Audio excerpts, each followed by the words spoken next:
VRML Season 1 Final Four interview series. I am here with two members of the determined squad. They were determined to get through to the postseason, to the Final Four. I'm joined by Makers and Dark Moon. We'll go with that. I'll let you guys introduce yourselves, though. We'll start with you, Makers. How you guys doing? I'm Makers, the captain. I created the team like 4 years ago, but I pretty much founded it with Dark Moon and Recco and some of the original members too. So I am the oldest member. I'm 42 years old, so that's I'm probably the oldest in this Final Four, I'm assuming. I haven't interviewed it. I haven't surveyed everyone's age, so I don't know. I don't have the facts. I'm pretty sure. Either way, I'm old. So that's my fun fact. Go ahead, Moon. I'm Dark Moon. I am good at this game. That's my fun fact. I try to be anyway. I'm really trying to win in these finals, this upcoming game. I just wanted to say that. Congratulations on making it through last weekend's grueling round robin. I mean, 6 maps against the best teams in the North American region. Makers, I'll start with you. Talk to me a little bit about how that weekend went. How are you feeling going into it? Did it live up to your expectations? You know, was it draining on the stamina? I mean, 6 maps back to back to back feels like a lot to me, at least when I was broadcasting it. I mean, yeah, we've been prepping for this. I mean, all season, really, just chipping away at trying to get incrementally better with the time we have, and it all kind of comes to that. And we went into the playoffs with the mission of meeting the other big dog, which is Wrecked. And we pretty much almost like tied with them, and so that was rough. We definitely wanted to win that, and obviously they do too. So it was a great meeting of those forces. We were of course disappointed that we didn't make our life easier moving on to this phase. So our goal was to win that, and we didn't accomplish that. Right. Yeah, so that of course is disappointing, but we know how to just continue to get up and get better. And the tournaments now we're in the top 4. Yeah. We just have a harder road. Acer is just a massive powerhouse that we respect the hell out of all those guys. They're just such highly skilled people. So for us, it's like, okay, we forced ourselves into the hard road, and now we got to face the big dogs. And so, we are excited because as a team, we've always wanted to face just the best of wherever we're at.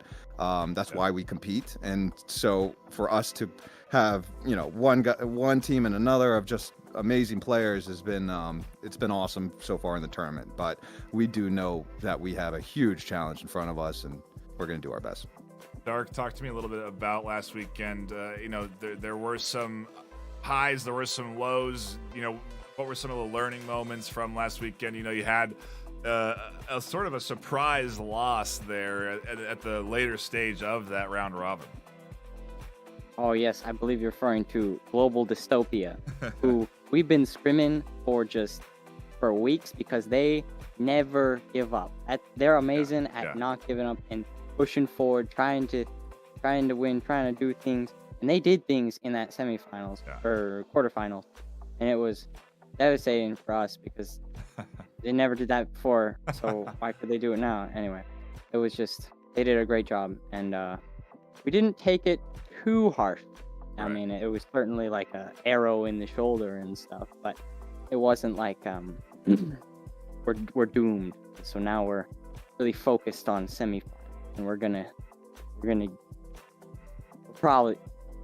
win. Yeah. Makers, talk to me about this weekend. It is a tough opponent to say the least, but what is the practice looking like? What was the preparation like leading up to this matchup tomorrow? I mean, we've always struggled with kind of everyone getting older over these years and limited time.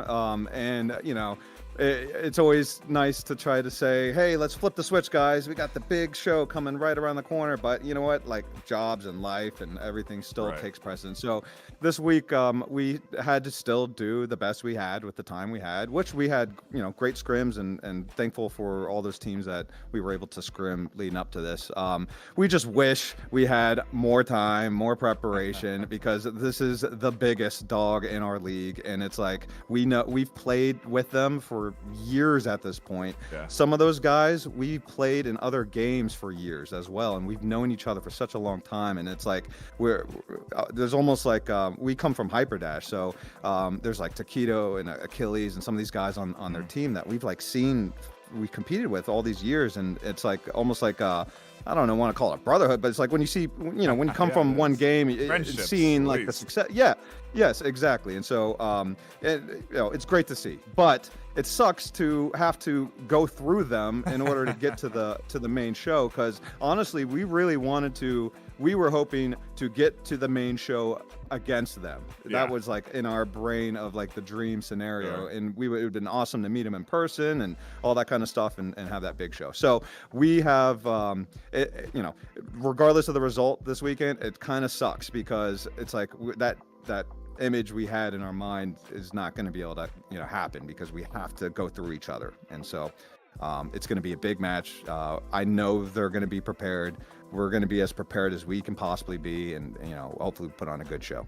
Yeah, and I mean, I got to touch on it. It's a substantial prize pool for the VRML, $5,000 for first place. On top of that, first and second getting flown out to VRML Con to play your finals out live on stage. Obviously mentioning that, wanting to meet Acer. If you do want to meet him, you can buy your tickets. A little plug right now for the con. I have to do it. I've been doing it all every weekend. But buy your tickets if you do want to meet the two winning teams of Saturday's matches, because they will be playing their finals live on stage.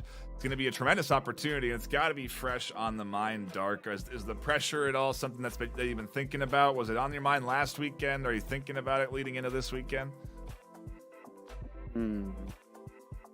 Pressure, kind of.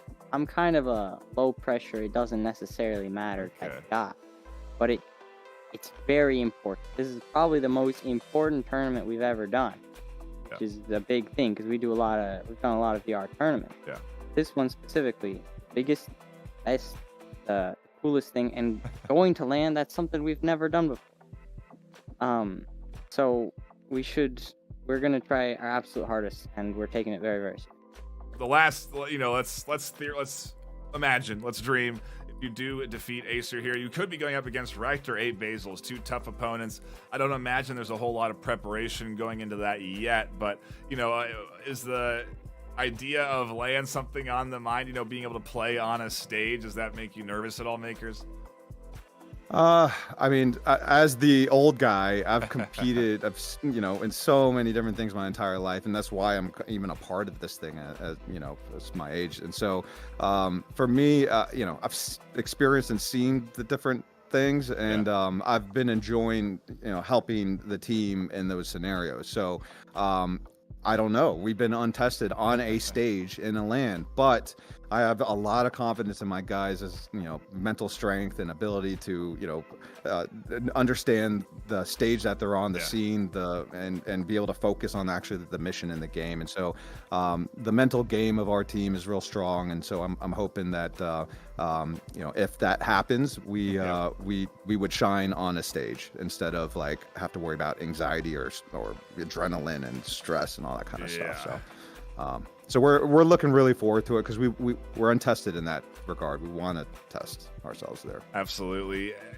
I appreciate you guys taking the time to chat with me. Any final shout outs between the two of you, Makers? Anyone you want to shout out on the community? Anything you want to say before we go? I mean, shout outs to the top teams that make this fun. With these leagues, you can have just a couple guys that are just super strong, but we're in a league where, I mean, we've got a lot of talent. And so I hope the league grows. But shout outs to these teams. Like, I mean, Dis taking a map from us.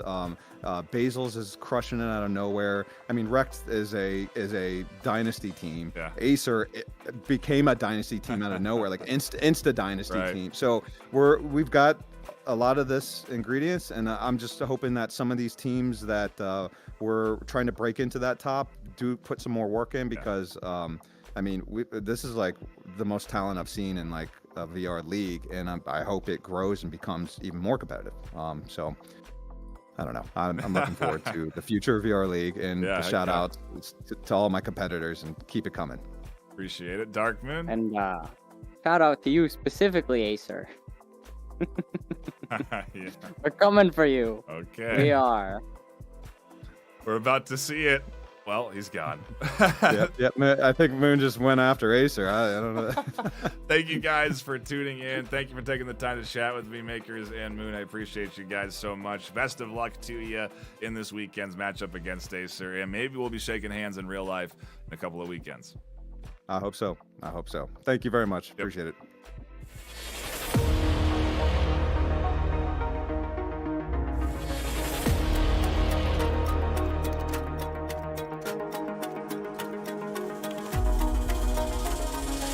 There's Taquito again, flying out, rifle in hand, catches 1, 2, 3. Oh no! Mitchell is right on top, isn't it? And there's a double kill that comes in from Dozy from hitting the EMP inside. He's trying to shoot in. Oh my god! No! It's a fast 5, 4, 3.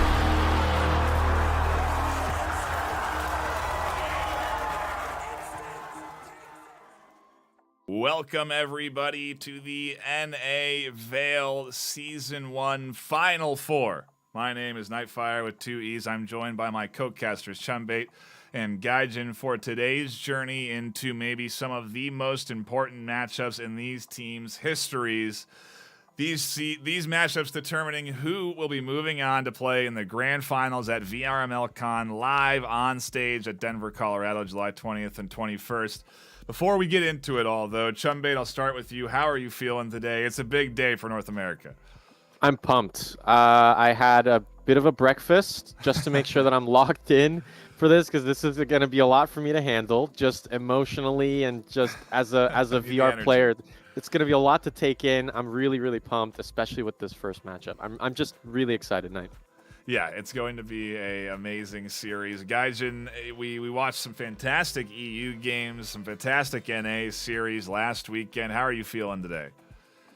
I'm feeling excellent, especially with a matchup of this caliber between Rect and 8 Basils, their sister team, for those not in the know. Really excited to see a bit of sibling rivalry here. Yeah, there's a really, we've got some exclusive interviews we'll be debuting after this, where we get some great insight into these teams and how they do feel about each other, because, yeah, there's definitely some desire for them to play against each other, and I think even them mentioning that they want to go up against each other in LAN, Chumbait, I think when you were interviewing them, 8 Basils and Rect, I mean, you maybe give me a little, spoiler, I guess, for the interview that's coming after this, but, you know, tell me how you feel about this. Yeah, I mean, a little talk with Mad Dog and others in the Rect, the Robo Electric Kitten families, I should add. They had a dream, but it's not meant to be. But, I mean, at least it's fulfilled here, remotely. It won't be at Denver, but we really will get to see, finally, at the end of the day, who is on top. 8 Basil's the new roster. From the bottom, Rect, the long-standing giants of VAIL. And for maybe those that don't know what we're talking about, it has been 11 weeks of regular season gameplay, Season 1, where these teams played against each other each week in a single match or 2 matches if they did a challenge match. And eventually, at the end of those 11 weeks, we had 8 teams that were at the top of that regular season ladder. We took those top 8 teams and pit them up against each other in a variety of postseason tournaments, from a round robin last weekend to now a double elimination bracket here. The loser will go down. I don't even know if we're playing a third place match tomorrow. I don't even know if we'll be doing that. We might, depending on if the teams are available, but the real end all be all is the matchups that are today, where we have the top 4 teams from the North American region battling it out in 2 best of 3s. where the winners move on to play live at VRML Con. Tickets supported by our sponsors, Axe Lab in particular, financing this, us being able to fly out our finalists to VRML Con. So a big shout out to them. We really do appreciate their support. And they developed a tremendous game for us to dive into because it is tremendous. I mean, Chumbe, we look at the round robin last weekend. We had some incredible matches, some close calls, and ultimately a pretty dang good couple of days of moment. They got so close to determined. They took a map, in fact, but in the end, they fell out of the top 4. I want to pick your brain, Gaijin, for a second. I mean, what were the top 2 most memorable moments from the round robin for you in the NA? Well, top 1 for me for sure was when Global Dystopia took that first map against Determined. Okay. I was yep. Because a big underdog story. I saw people saying the map they took was also Determined's best map, which put a lot of things into question. Yeah. And then also, I am very biased because I played with the Global Dystopia guys for about a year. So, also, no shade to the guys on Determined. Love those guys too. They were a very regular scrim partner. Just excellent guys. And honestly, I loved that moment so much it just kind of overshadowed everything else. I was just very hype. I was having to watch like remotely on my phone and like bits and pieces, but I was still like losing it internally, hyping my boys up. So yeah, it was a stellar series and a stellar weekend. And now we have several matches today. Like I said, 8 Basils and Rect is up first. We'll talk a little bit about that. Up second is Acer versus Determined. We'll talk a little bit about that. Guys, and let's start with 8 Basils and Rect. What are your thoughts on this series? I mean, number 3 versus number 4. If we look at it from a game sense, not from a personal sense or what they wish they could have had at the LAN, what are your thoughts on this series today? Gosh, honestly, it could be anyone's game because if you look at the past matchups that these two teams have had against each other, they did play against each other in the regular season. Rect won, but it was 23 rounds to 20. And then I also want to point out, Rect are also the only team to beat Acer, who are honestly probably the favorites for the entire season. Gosh, but Basils have also been putting in a lot of work. They have improved a ton throughout the season, and I mean, honestly, they were no slouches before. So ultimately, it is anyone's game, but I do have to give a slight edge to Rect. Okay. Let's look towards our second matchup of the day, Acer versus Determined, and this is a name that you don't need to be familiar with VAIL enough to know, Chumbait. Acer is a brand that permeates across all of VRML. Oh yeah. Acer versus Determined, week 5 of Season 1 for VAIL VRML. Acer won 27-20. Little bit bigger. Look at that. 8-3 Determined. I mean, they are known to be the. I told them in the interview that we'll see later today after this pre-show. They are the kings of VAIL, and their roster is absolutely rock solid. Just a rock in the sea, just not moving. I'm not sure. I think, as I said earlier today with the EU, postseason magic can really turn things around for Determined. Obviously, that's not what Acer wants. Acer wants to dominate in more than one league, not just Breachers, because that has been confirmed. But Determined, like Rect, they've put up a really big show in the postseason, but also in season. It could happen. Yeah, absolutely. It's going to be an exciting couple of games that are going to be starting in about 20 minutes time from now. So we have exclusive interviews that will be debuting here. 8 Basils as well as Rect both getting interviewed for their top 4 series coming up here. And we'll be able to get a little insight into how they're feeling with the pressure. But guys, and I want to get how you're feeling. Where do you see the finals? How is it going to be? I mean, what's your predictions? Who is going to be the 1 and 2 for VRML Con? Ooh, that's tough. Because like I said, like these teams are very close. My brain tells me Acer wrecked. Yeah. My heart tells me determined wrecked. Ooh, wow. Okay. That might be a controversial pick. Yeah, it might be. Chumbate, your thoughts? We'll see the fallout on that one, guys, in the live chat. No, but I'm gonna go.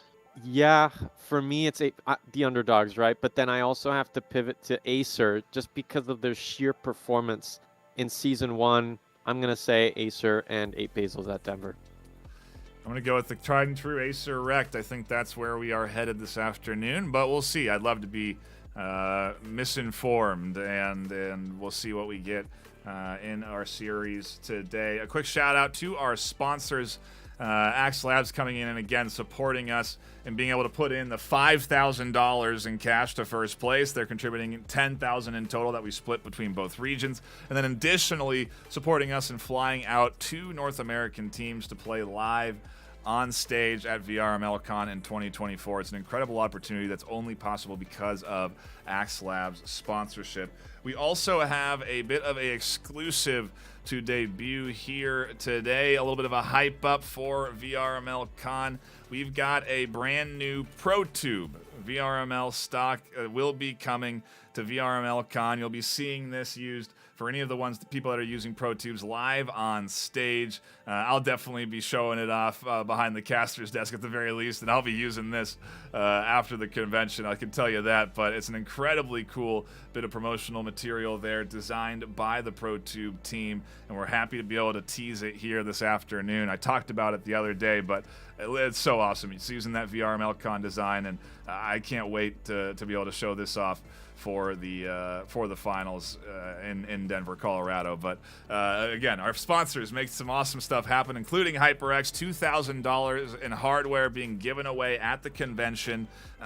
So there's tons of giveaways there. In addition, we have a HyperX giveaway live right now, a social media giveaway that you can enter in on if you haven't already. All you got to do is follow HyperX on a couple of different platforms. You'll get several entries into a giveaway where you could get a free ticket to VRML Con in addition to a HyperX headset on the line this weekend. So do be sure to sign up for that giveaway if you haven't already. We'll be sure to be linking it in chat so you can head on over and get your entries in to the giveaway. Maybe we'll be announcing it at the end of the stream. I'm not sure, but if we don't, you'll be getting reached out to by our social media team so that you can get your free ticket and headset on the line this weekend. A big shout out to HyperX for supporting that giveaway. We do appreciate them tremendous amount. Yeah, it's again, the hype is real right now as we do get ready to dive into the action. Exclusive interviews coming up, and then right after that, we'll be hopping into 8 Basils versus Wrecked, a series you don't want to miss. You don't want to miss anything today, so don't go anywhere. We will be back in just a few minutes, about 18 minutes. We'll be back for the start of map number 1. Now we're... Hold on. Wait for it. Which one do I gotta do? The...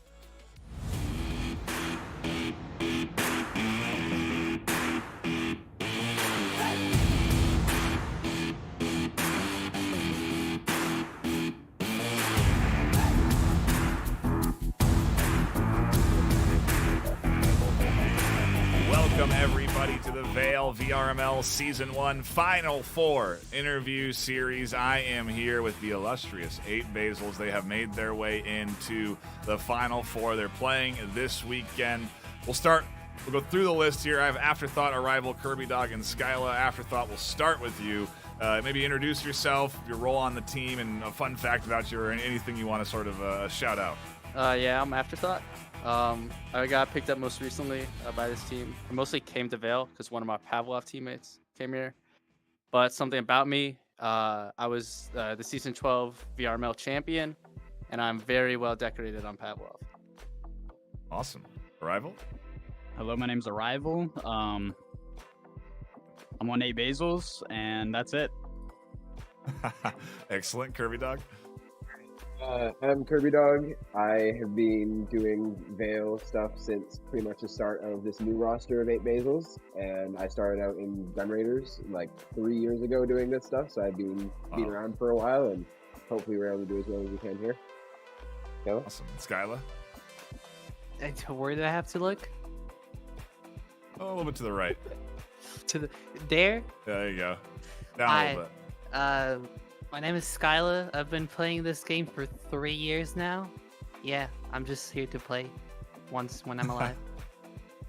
Awesome. Well, congratulations to you guys for being able to qualify through last weekend. Arrival, I'll start with you. How did that series feel? Were there any moments where you were worried about not making it through to this weekend? How was, I guess, the 6 maps that you had to play out last weekend?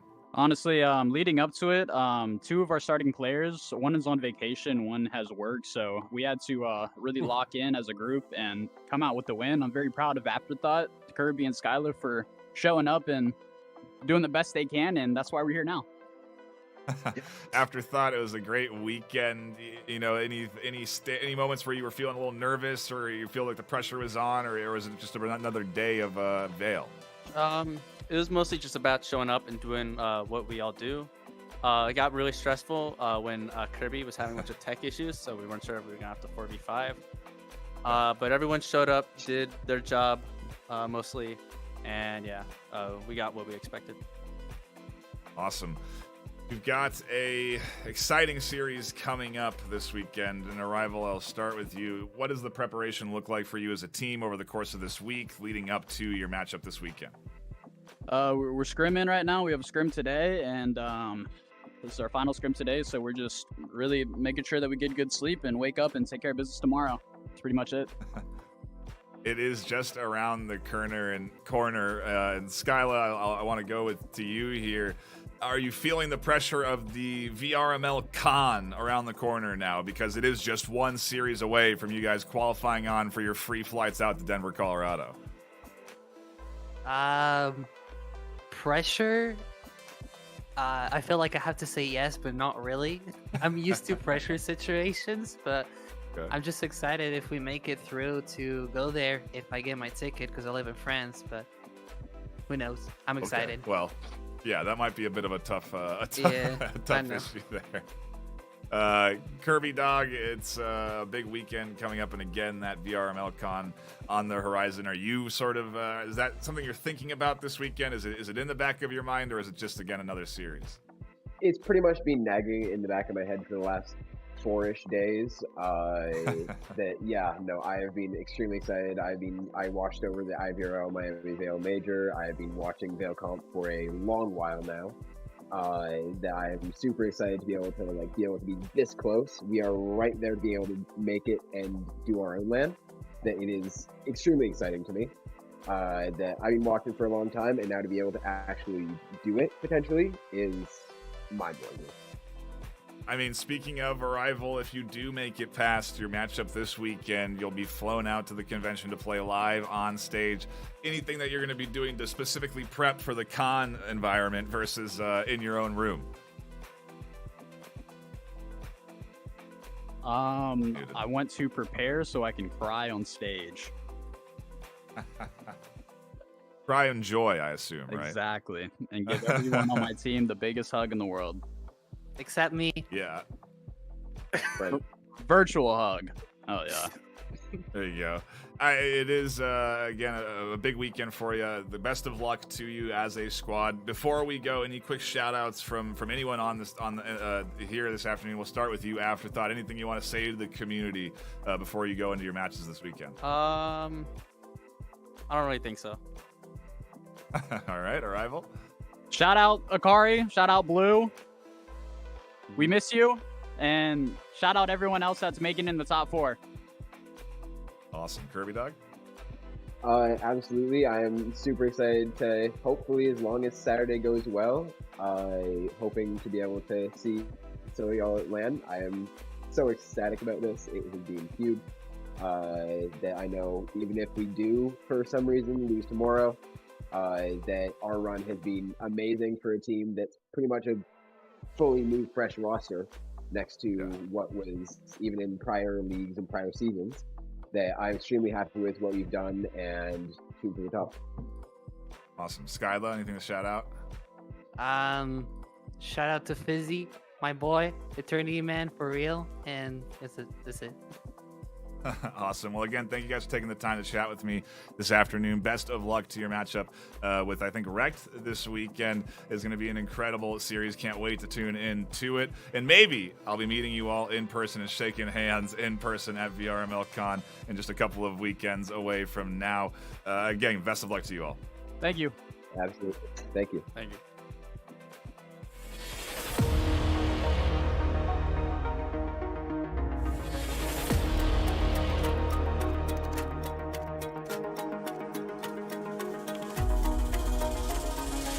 There's Taquito again, flying out, rifle in hand, catches 1, 2, 3. Oh no! Mithril is right on top, isn't it? And there's a double kill that comes in from Cozy can hit to the EMP inside. Sweeper trying to shoot in. Oh my god! No! It's about 5, 4, 3.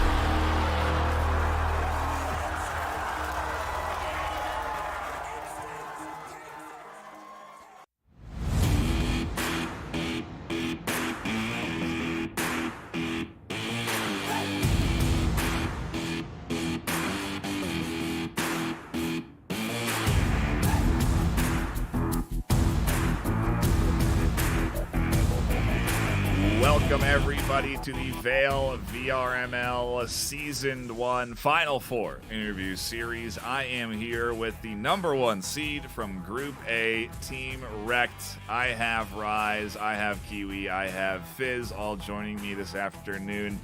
Let's introduce yourselves, your role on the team, and sort of maybe a fun fact about you. Anything else you wanted to say? Rise, we'll start with you. Hi, I'm Rise. I'm the showman of the team. I'm the cool one. As you know, just go out there, do my thing, and get praised for it. Excellent. I'm thank Kiwi. you. I'm from Pavlov. I played like, I don't know, like 9 seasons or something in a row.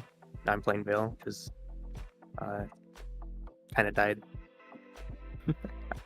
Hi, Entry and I Fizz. carried the bomb. Oh. That's it. Okay. Well, I'm Fizz. My kind of role for the team is I'm just try to support my teammates, try to get early picks, and just mainly just a support person. And an interesting fact about me is I just made a new rec PFP. Oh yeah, right there. See? Nice. Awesome. Well, I'm happy to have you guys here for the interview this afternoon. It's I kind of want to get a little inside scoop. Kiwi, start with you. You know, on the team, its origins, how it started, how you got here with VAIL. You know, you started with Pavlov, but you know, how did the team come together? Well, Rect was a really old team from Pavlov. They were a sister team to Voltron. They split off because they didn't like how it was run. And they were generally at the top of Pavlov for a while, till like just recently they moved to VAIL. The roster originally in VAIL was the Pavlov roster, but generally they like got busy and it's not so much the Pavlov players anymore, but now it's us. Yeah. Rise, I'll start with you, and then we'll kind of go down the line. I want to also get your individual sort of backstories in VR, where you came from. What's your story in VR? I played Pop 1. I wasn't really good at it, but then I won, and then I stopped playing.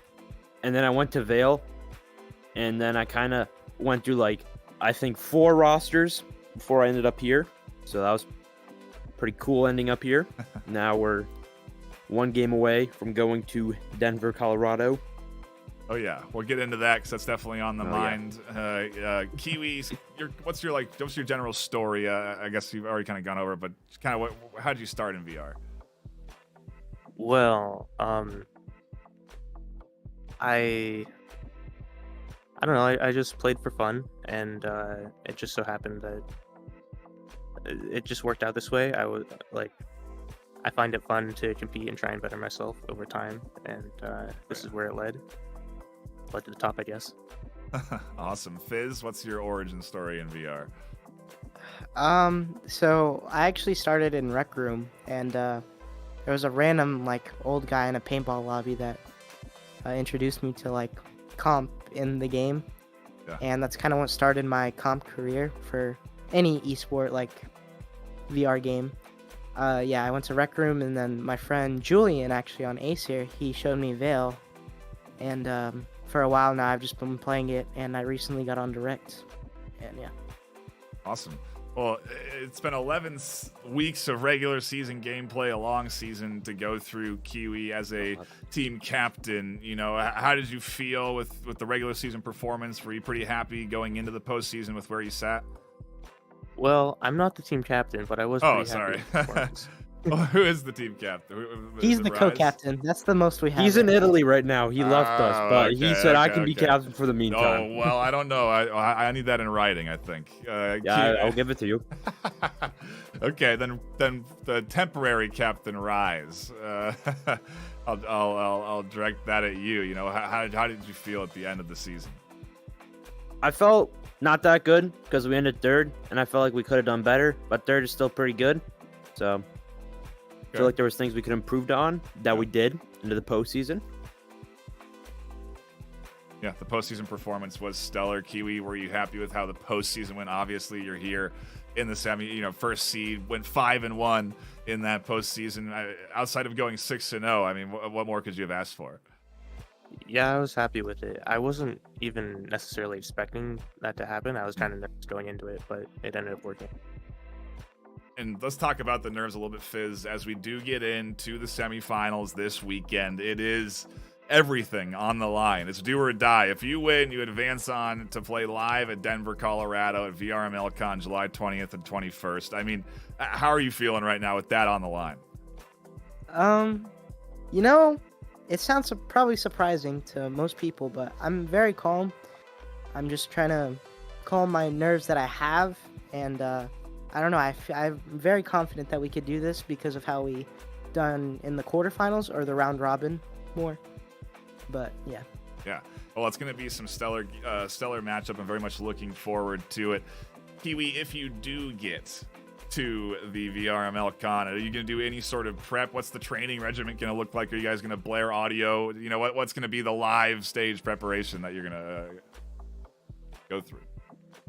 Well, I think a lot of rec players have been hitting the gym, not for Colorado, just in general. But that's what comes to mind. Okay. Yeah, well, hey, you got to look good on stage, right? Because you're definitely going to be on stage. Can't wait to see you guys. Can't wait to meet you guys if you qualify through your matchups this weekend. Good, best of luck to you in your matchup this weekend. And I guess, Kiwi, what sort of preparation are you doing for this upcoming weekend's matchup? You know, are you doing any VOD review? What's that look like? So for this weekend, we've mostly been relying on Tarmac. He really helped us in the not semifinals, the playoffs. He gave us some calls, told us how to play against certain teams, and he really saved us, I feel like. And I think the same thing's gonna happen. I've personally been reviewing the VODs. I think they have been too. Tarmac definitely has been. And yeah, we also, with 8 Basils being our sister team, we already have a pretty good idea of how they play. So I think we know what we're doing for this weekend. Awesome. Well, Rise, I'll go down the list, but Rise, any sort of final thoughts, any shout-outs you have for the team before you do go into this weekend's matchup? I think we're prepared. We've been practicing for this, and I feel like if we believe in ourselves, we can accomplish anything. Those are motivational words, to say the least. Any shout-outs for anyone in the community, anything like that? I want to shout out my friend Rocco Tabacco. That's kind of it. Awesome. Oh, and one more person. I want to shout out Breakfast and Bleach. Perfect. Kiwi, any final thoughts? Yeah, shout out Pickle. You should shout out Basil too, because you know he's like. He knows he's on the team. No, yeah. But he's like. Why do I need to shout out my own team members? Shout out Basil, Maz. Have fun in Italy. Fizz, anyone to shout out? Any final words? I don't know. We're confident. We have the gunplay. We have the strats. I'm positive we can do it. And I just want to shout out again, Julian, for getting me in VAIL in the first place. Because without him, I wouldn't be here right now. So, thank him. Awesome. Well, best of luck to you guys this weekend. I'm looking forward to the series, to say the least. And maybe we'll be shaking hands and seeing each other in person in VRML Con in just a few months' time from now. Thanks again for taking the time to chat with me. And again, good luck to you guys. Thanks. Thank you. Perfect.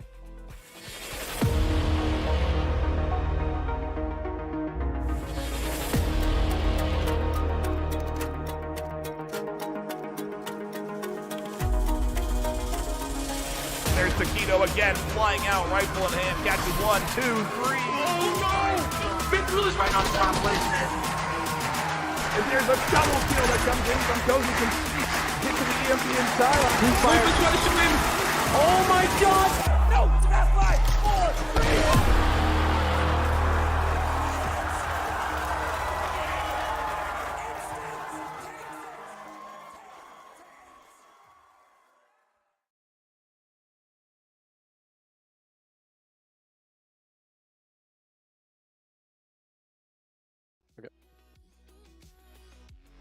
Welcome everybody to the VAIL VRML Season 1 North American Final Four. My name is Nightfire with 2 E's. I'm joined by my co-casters Chumbait and Gaijin.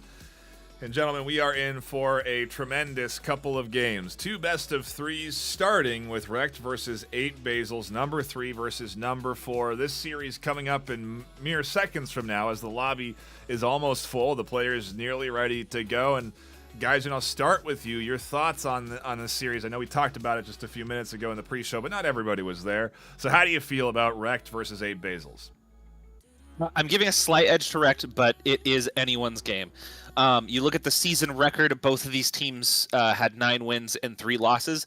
They played each other once about halfway through the season. Rekt won by a narrow margin.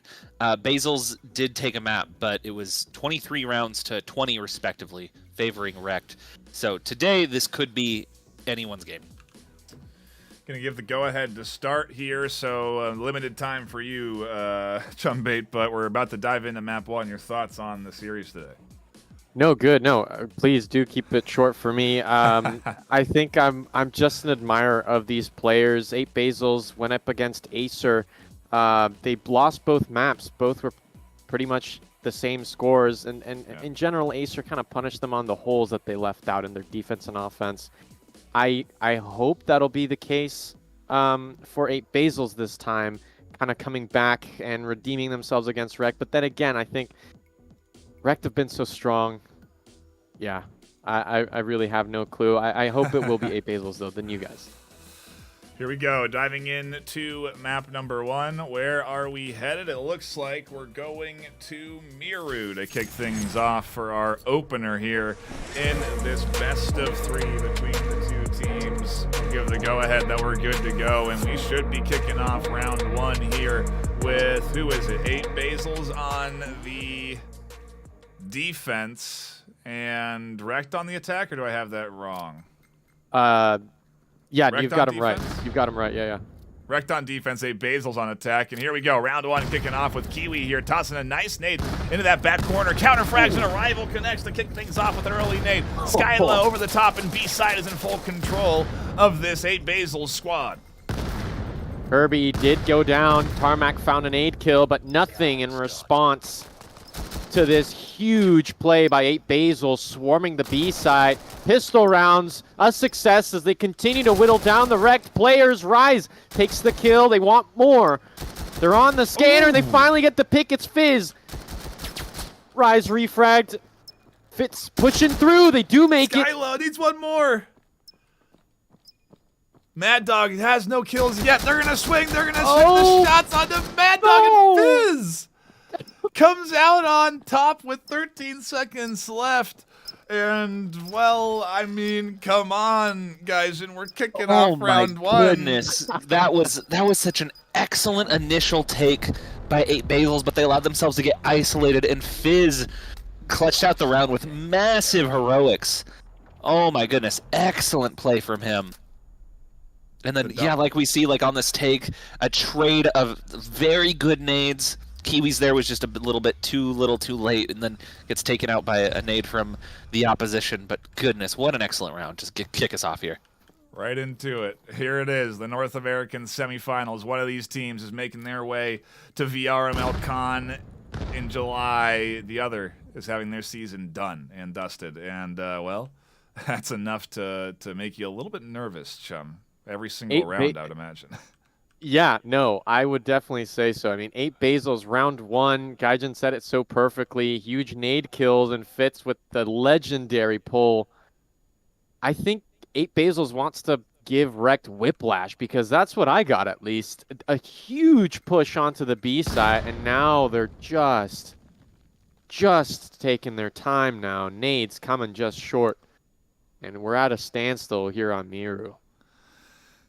Indeed we are. We've got a nice, a beautiful setup here this afternoon with 2 amazing series, and we're already just underway. If you are just tuning in, you made it in time. We've only just started. You missed the pre-show. You missed some exclusive interviews. Definitely some stuff to go back and look on, but not stuff to divert your attention from the immediate right here. The double kill from Kiwi. Psychilo picking up one. Afterthought goes down in the trade, and it's a quadra for Kiwi. Kiwi held back just in time. They crossed the other side of the doorway, and they let the opponent run out of ammo. The magazine was all out. Scanner on the other side of the map. It's Mad Dog. My goodness, Mad Dog needing to recover this 1v4. Kiwi, incredible play, and Fizz, of course, goes for the headshot. 2-0 for Rect. I mean, they recovered, they clutched the first round, but this one was a landslide this time. Kiwi. Yeah, excellent aggression out of him on the defense to catch the Basil players off guard. I think they just played that round a little too slow. I think they were expecting counter aggression out of Rect, and I mean they did. The timing wasn't there for them. Between these two teams, Rect is a bit more structured of the two, and they're going to be able to punish 8 Basils in this round in this match. Here we go, into round number 3 as Nades and Utility come crashing down. A counter toss that's going to do a nice denial of vision, but there's Psychilo on the short corner. Skyla and Mad Dog picking up frags of their own to keep things close. 2v3, disadvantage to nobody now as Psychilo goes down to a beautiful Mad Dog toss over the top, and Skyla tries to get the transmitter down, scanner down. Oh, that nade just barely missed the planner. And it's a 2v2. Somehow, Skyla is still up. A sliver of health left as Utility continue to rain down. Mad Dog finds one. Refragged by Rise. The unstoppable captain right now. Left in a 1v1. Both low health. Oh, there it is. Skyla's nade. Wow. Yeah, excellent round out of both teams. Gosh, I did not think the end of the round was going to be as close as it was. But yeah, excellent recovery in the 2v3 out of Skyla and was it Mad? Yeah, Skyla and Mad Dog there. Yep. Excellent job. Huge nade there to lock it in, and well, now we're into a series. 2-1 as the scoreline gets to a little bit more even here, and 8 Basils are on the board. That nade a foot away from catching Kirby around the corner, but doesn't quite go far enough, and so without any kills connecting, it is still a 5v5 and a very similar sort of rotation from 8 Basils as they had last round. Their timing clearly worked for them. Why not replicate what worked well and see if they can make it happen a second time in a row? Yeah, I mean, we're seeing this kind of very aggressive tug and push from 8 Basils. Conservative, aggressive. And look at this. The defense, they're held back. They're not pushing as aggressive this time. Arrival finds one. The nade couldn't respond, though. Whoa, look at this artillery fire. Kiwi goes down, and just like that, the site falls. And the swing from Afterthought refragged. They still have the numbers advantage. 4 up. On the back, the retake. Rise has to do a lot of work, and they won't be able to do a whole lot of it as Tarmac now is alone, and 8 Basils replicating a similar level of success this round that we saw from Rect in the previous 2, with 4 left alive, going up against Tarmac with a single smoke. That nade somehow doesn't connect with them for their full HP, but it does enough where only 1 bullet's needed from Skyla, and they'll take it up to a 2-2 opener here. Is this what we expected, guys, in a 2-2 opener on map 1? I mean, honestly, yes. But it's a matter of who can take momentum and who can hold it and use it to carry themselves over the finish line for this map. Because it's like, I know this whole match is going to be close, but I'm just really curious to see who's going to make the most of their advantages here. who is going to be able to ride the wave of momentum, if you will, as we do have a bit of a push up there. Rise catches Afterthought. I was thinking Psykilla was going to rotate out here, but Mad Dog very much up into the middle of the action, catching some shots from Psykilla, who's now been exposed, and their back gets picked apart by Arrival. It means that Rise can continue their advance along this back side here, go rotate back towards B. Doesn't have to worry about that on-site defense, and here comes the 3 remaining alive from 8 Basils. Iwi tried stalling them onto the site, but unfortunately that scan will go through. The only Rayab, excuse me, near the site has gone down, and now the takeover, the pinch from the stairs and from above. It's a big ask, but they could come through with it. It's a 3-3 right now. Rise, very little health. Nice smoke to deny Skyla vision, force them on the rotation.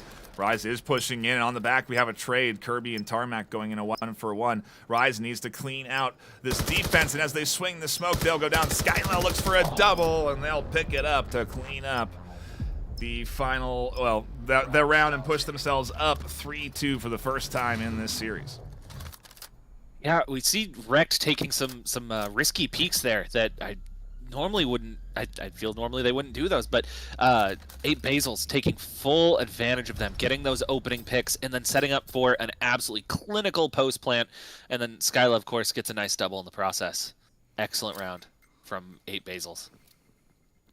This time we were seeing them held back, but here they come, full speed ahead.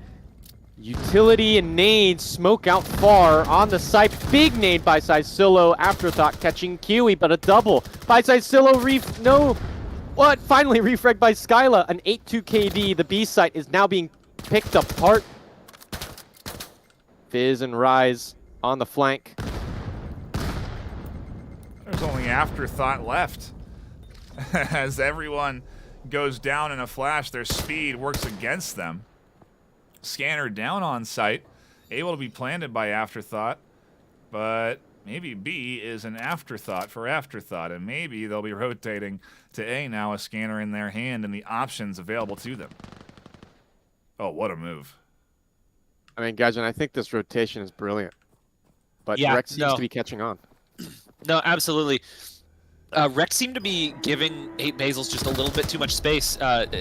Well, caster's curse there. But they're definitely playing a very passive game. And 8 Basils was playing slowly to gather information in these earlier rounds, and then they just push in so hard, thinking they're not going to be able to get some early picks. But then, yeah, no, they fell apart on the site, and it was left for Afterthought in a 1v2 that just was too much. Round 7 opening up here. Tie game. Can't get a better start to the NA semifinals. The final 4 here where the winner advances on to VRML Con. The pressure is here, and these teams are both delivering. I got to imagine right now, Chum, that they are really sweating. Maybe they're so immersed, they're so involved, they're so deep into the action, they can't even have time to worry about the prize pool. They don't have time to worry about that trip that's on the line. They got to focus on the round that's happening right in front of them as Afterthought and Kirby come flying through with double smokes up. Utility barreling over the top, and there's Psykilla for a double. They get refragged by Afterthought, who has knife out, barreling through the smoke, and with about a foot away, Kiwi finds the final kill. A knife mere inches from their face, and a round locked in by Rect, back in the lead 4-3. I just want to point out real quick how flexible Rect are. Like I was saying, they were getting taken advantage of a little bit because they were just being so passive in the earlier rounds of this game. They realized that was getting taken advantage of, and the A players immediately peeked into A main for info and then rotated to prepare for a retake and immediately shut down the Basil's push in that last round. They are showing off that they really are just excelling under the pressure, and hopefully it'll buy them a ticket to Colorado. They're on track, but it's such a close game right now. The pleasantries for sure are out the window. The Rect family has split into 2. They really want to win each. They know that it's not possible to go to Denver together. Maybe as friends, but definitely not as competitors. Here we go into another very quiet round 8. And it looks like to be a pretty straight line. Tarmac finds a big headshot, a long range one there on the B site. is the movement coming in from is the question. I think that's what Rect got to be asking themselves. Where is this 8 Basil's team going to move from? They've had several aggressive pushes towards B and yet to show a whole lot of presence at the A site. They continue to show a whole lot of little presence at that A site, and now with Mad Dog up through the middle going down in a trade to Kiwi, everybody's dead on the B side of the map. And guys, and I gotta wonder, I don't even think we saw an A site push that whole half. We're swapping sides now.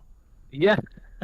No, the only time they went A was when Afterthought was in a 1v2 and ran through the opponent's spawn to plant it A.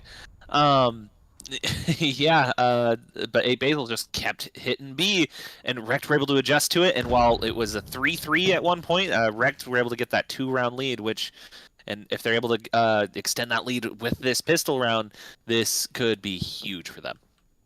Could be indeed. Let's dive into it. Our rival here extended pretty far forward from the 8 Basil side. Going to be looking to get that early kill as the utility starts to find its way closer and closer to connection, but nobody going down just yet. And in comparison, it looks like we're not headed to B, and instead Fizz and the rest of this team flying up over A site. Good look at that. I mean, oh, Kiwi flushes out the last defender there, but more are coming from above. There's the double. Rise. Oh my gosh, Kiwi and Rise pinch together and confirm the plant. I mean, this is like a complete inverse of the offense of 8 Basils as they now try to defend. They're trying to get some picks. The pistol shots ungood from Kiwi, a double. And look at the Revolter missing. Skyla trying to get in on this 1v2. Has the HP advantage. Can definitely find the 1v2 if he finds them one at a time. Skyla here goes down to Rise in a trade. The headshots connecting, and Kiwi with maybe 15 HP survives to put Rect up on that pistol round, guys, and it's exactly what they needed. Yeah, no, and Chum mentioned this. Rect are playing an entirely different style of offense than 8 Basils were, and they're showcasing that already. They immediately started out with a default on the pistol round, found some information. They took that information, and they timed an excellent collapse onto the A site, and there was only one 8 Basils player there for the initial hold, and that retake is just so hard to do with pistols. It worked out so well, and then Rise opens up the round with an excellent offensive frag. Afterthought trying to defend for the objective here. A double kill with nades and utility flying in to counteract Fizz, just dodging that one, but not the second. The follow-up finds success. Mad Dog swings for a second. They'll find that. Tarmac picks up their kill to hold things down, and Scanner went down. So we have a 1v2 with a Scanner to defend here for Tarmac. Oh, almost a double from Tarmac, but they had a brilliant defensive... Oh, okay. I thought they weren't... I thought Skyla thought there were more people, but no, Tarmac was positioned beautifully to defend the point, but yeah, in the end, the frags came out. How would you describe that, guys? And like when you're on the site and you're defending somebody on the plant.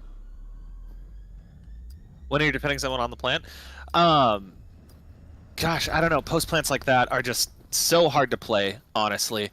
I think it was Tarmac. I think Tarmac did as much as he could, but obviously the trade came through, and it was a round for Basils. But I think the real hero of that round was Afterthought, who's playing the back site position on A here, because Rect got some picks for free off some utility, and then immediately Afterthought goes back and equalizes the man advantage for his team, and they were able to close it out because of that.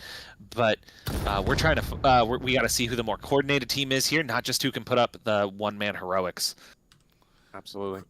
Yeah, we saw Rise get an early pick, an aggressive Rayab shut down, and look at Fizz denying one on the A site here as well. Close back and forth in this opening map for our series this afternoon as Afterthought finds Kiwi, and another going down. Fizz getting scooped up. Rise finally with a refrag as they push in from the center and shut down Afterthought, but Arrival is still left alive in a 1v2. They know Rise's location. Where is Psykillo is the question on Arrival's mind right now, and they don't have too much time to worry about it. They got to win the 1v1 in front of them, and Psykillo is there for the flank. They almost wrapped that crate in time, but didn't, and Rect push closer and closer to map point. Do they have what it takes, guys, and to advance on for a map 1 victory here? Honestly, yeah, I think this map is almost certainly going to go the way of Wrecked unless 8 Basils really want to put on a show. Some people absolutely thrive under this level of pressure, trying to keep their opponent off of map point. Because obviously it's like, if Wrecked get this map, the reverse sweep is going to be a tall order from 8 Basils. Absolutely. These nades, I mean, they're on. I appreciate the thought. They're on target, right? But just the timing. Kiwi finds the timing, though. Big pick onto Kirby, pushing out. An afterthought, the only defender here on the A site. Saw a sliver, but we do see some colonists pre-fire through the smoke. A site under siege here as Fizz pushes in with the nade over the top. Can't quite connect. Onto the likes of Afterthought, and Afterthought doing a great job of fending off this trio as Mad Dog picks up Psykillo. Kiwi going down to Afterthought, who now can push forward and try and challenge the stairs. They pick up a second. Can they get the third? Onto Rise on the back corner, who's now alone in a 2v2. 2v3, excuse me. It was a 2v4 there before Tarmac and Rise both found a kill. And yeah, now we're into a 2v2. Little HP, though, on both Arrival and Mad Dog, lower than half health there. Afterthought dribbling between these different these different objects in game. Like that reminded me of like a soccer player weaving through the defense, about to score, and they did manage to score a beautiful double kill on the A side. But there down goes Arrival. It's Mad Dog with the long angle. They're on their way to recover. Scan on the floor. Rise dips down the stairs, and Mad Dog has an opportunity for the 1-for-1 here. Tarmac peeks, and Mad Dog wasn't watching the right corner. Classic competitive shooter timing that puts Wrecked up to map point, guys. In just one more to go. 8 Basils have a long comeback ahead of them, but maybe they can start something up here. Maybe, but I'm not sure. Rise and Tarmac just clutched a 2v4, and and clutch rounds like that aren't ones that are hard fought and won so much as they are lost by the team with the advantage, because it just seems that 8 Basils are taking certain risks that they don't need to take, while Wrecked are just so coordinated and they are looking so on top of their game today. Yeah, the utility connecting, everything finding its purchase here. The smokes, their shots connecting, the clutch moments in particular standing out to me as something that is almost necessary in the postseason. If you want to be able to win when the pressure's on like this, you need to have some players that are going to clutch up. And, well, here we go. Into the heat of the meet. Arrival and Mad Dog finding kills themselves, and Wrecked are down to 2. 8 Basils maybe starting the comeback here, chum. Yeah, no, we're seeing a huge investment from 8 Basils on the defense, pushing out a big flank all the way into the colonist spawn, and the scanner duo actually went right past them, and look at that! The peekaboo and the nade does come out, but it's just short. It's just left up to Kiwi, and the callouts are impeccable. The defense collapsing around the last standing. Oh, this looks like to be a Wrecked win. Sorry, an 8 Basils win. Ooh, a perfect swing from Kiwi. The 1v4 is what's necessary. Now a 1v3, and Skyla quickly shuts it down, puts them up 8-5, and Wrecked still fighting. Sometimes that last point, Gaijin, can be the hardest.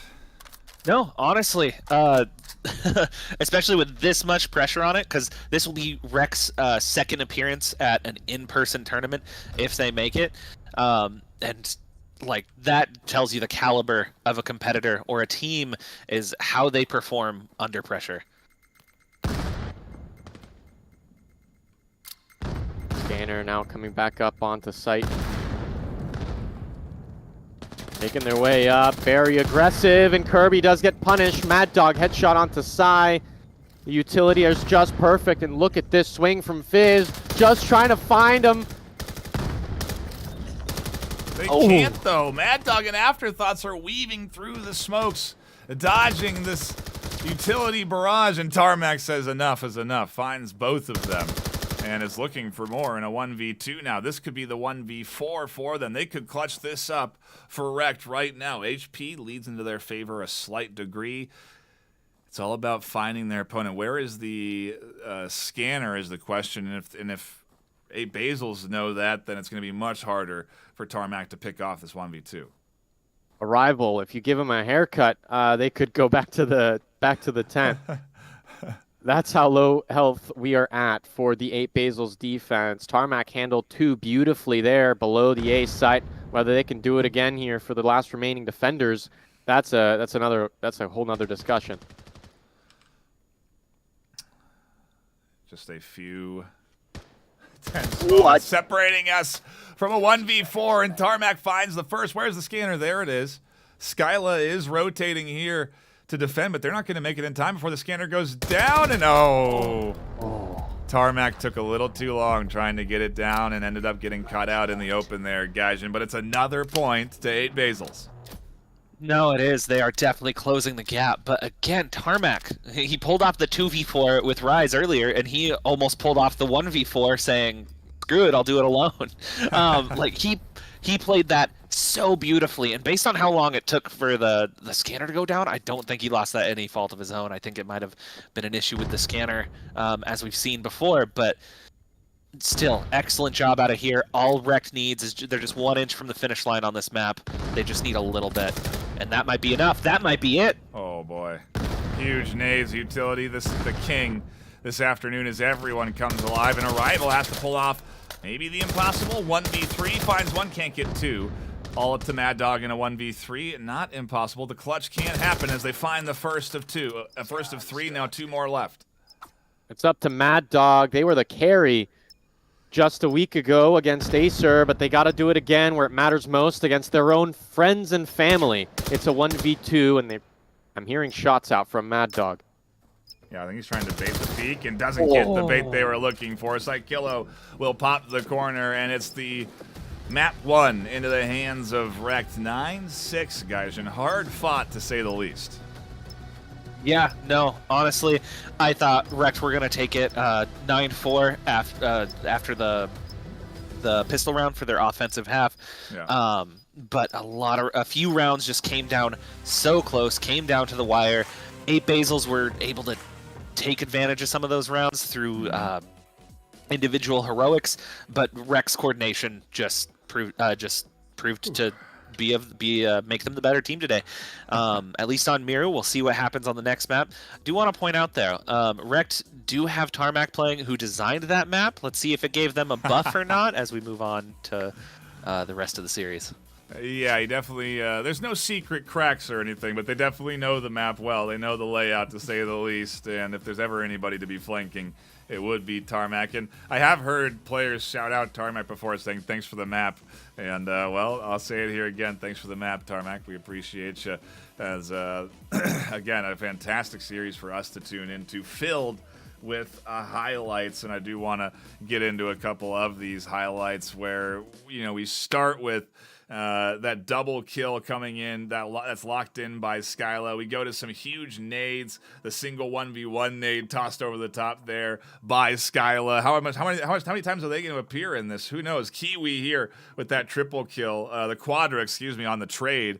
And I mean, this is what we're here for this afternoon, right? It's a day packed with action, and we're not taking any more time to wait between maps 1 and 2. We're going to go right in to map number 2 as we head in to Suna Day to open this thing up. And guys, I want to get your thoughts on Suna. What does this mean? Who do you think is going to have the advantage going into this series? I think 8 Basil have a good shot on this one. Like I said, halfway through the season, these two teams played against each other. It was incredibly close, just a differential of 3 rounds between them, and this is the one map that Basils were able to win. And I think it comes down to the fact that this is a very aim-heavy map. There's a lot of long sight lines, and usually teams that can just win their aim duels can take advantage of that. And 8 Basils were definitely showcasing that in the rounds they won on Miru, but the coordination and tactics of Rekt just came out on top.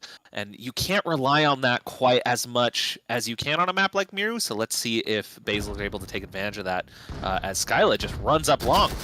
Oh, finds one. Can they find more? No, just a 1-for-1 trade, but nonetheless does give information that they can relay back to the team that there are 2 attackers pushing A side. It does mean that Blue can be a little bit more better prepared over at side as they pick up that frag and have 1 more to go before A site is clear, and the rotation to B actually, oh, look at this. Look at the back swing coming in from Mad Dog. This could work out well or be terribly off if this team keeps barreling through. They're flying into A site. Yeah, Mad Dog seems late. Nightfire, I mean, we've seen some bad utility tosses from Rekt so far, Rise specifically, but no need. I mean, they got that huge refrag with the pistol. This round matters just so much. No, Blue shuts them down. A headshot, afterthought, refrag, Tarmac still up. There's a, what? Another kill, and Magdog cleans it up on the backside. I was thinking Magdog was a bit late. What do you think, Gadget? I think he arrived precisely when he meant to.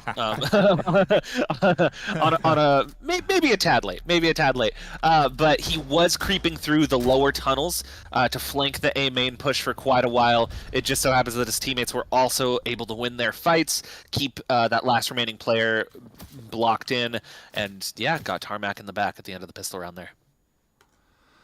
Oh boy, here we go. Map 2 unfolding, and already a nice little opener there on the pistol set, but we're off into rifle buys and utility coming in, and A site being contested again, and Skyla shutting them down with Kiwi being the first to be picked off, and now getting scooped up themselves. Nades flying in, and we're into a 1v3. Blink and you'd miss it. Around swiftly delivered into 8 Basil's hands. 2-0 out the gate, guys, and I was just talking to you, but now we're here again in between another round.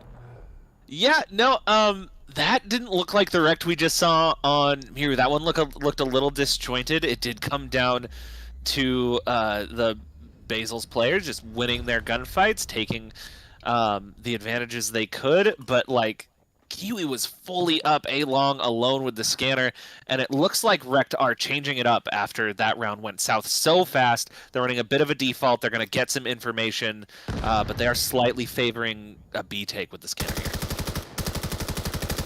Yeah, we saw Rise finally connect with that nade onto Skyla, and they do it again, this time in the guns, clearing out the A sites, but that's not where the scanner is. Tarmac onto a rival. Really nice pick there that enables this smoke to come out up through the middle, allowing the likes of Rise to rotate out from that potential threat, but does give away positioning with the smoke, and both will fly out. Afterthought and Psykilo trading up through the center. A kill coming in for Mad Dog that enables them to continue their push forward off of a good toss over the top. That won't connect. Now they got to rotate back into a nade to the face as Blue is alone in a 1v3. Rise did push up through pipes, but that's exactly what Blue's thinking too as well. As the beeps go down, Rekt stand in silence, waiting for the audio cues. Rise jumps on it and finds the last pick. It's 2-1. Rekt their first point here on Suna. Yeah, no, I think Rekt need to at least start out playing a bit of a slower game, because once they get the info on where the 8 Basil's players are and how they're playing, they're able to leverage that so well. Their timing is good, their util is good, as we saw them just delete Mad Dog from the server with a good nade as they pushed onto B site. I don't even think Mad Dog got to see, or he got to see one attacking player holding Cat, but wasn't able to hold the site because of that. And here, yeah, we're seeing that exact thing again as Rekt are going for a default. Again, scanner towards B, but... Oh, what? What a nade from Fizz. Does refrag for Kiwi. Scanner picked up again as the defense is just so close. Afterthought is multitasking here as one of colonists begin trying to contest the site.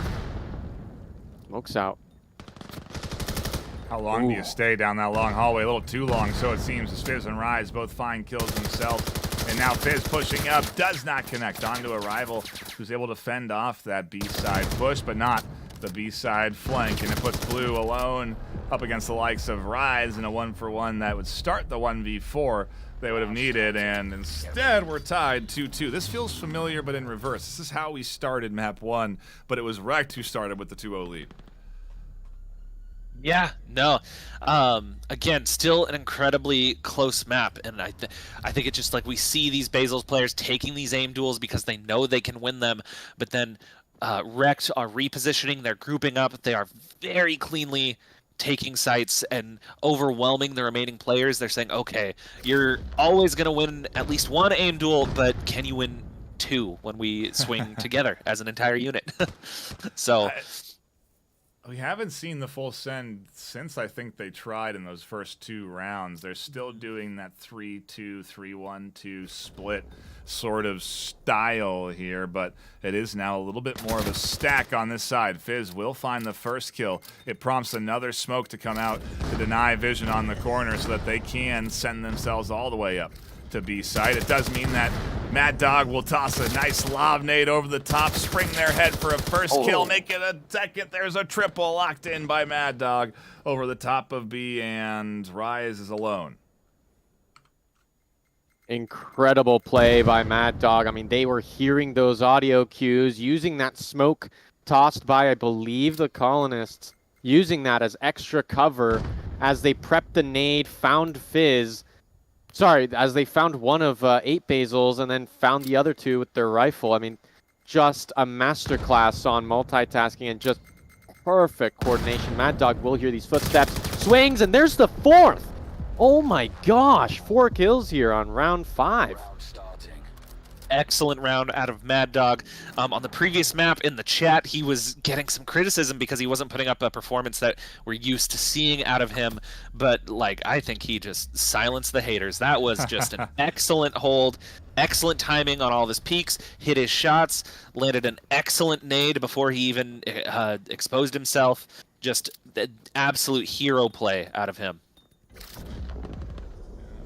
Smoke, I wonder for what purpose, maybe to prevent fake out what could have been a rotation, and instead spring the short trap for an early kill. It's only 1, but it's a 1-for-1 and puts us into a 4v4 with B side very light on defense and light on attacks as Fizz catches one side killer with another. Still though, we trade back and forth, and Afterthought has the pressure on them for round 6 to try and keep this lead for 8 Basils.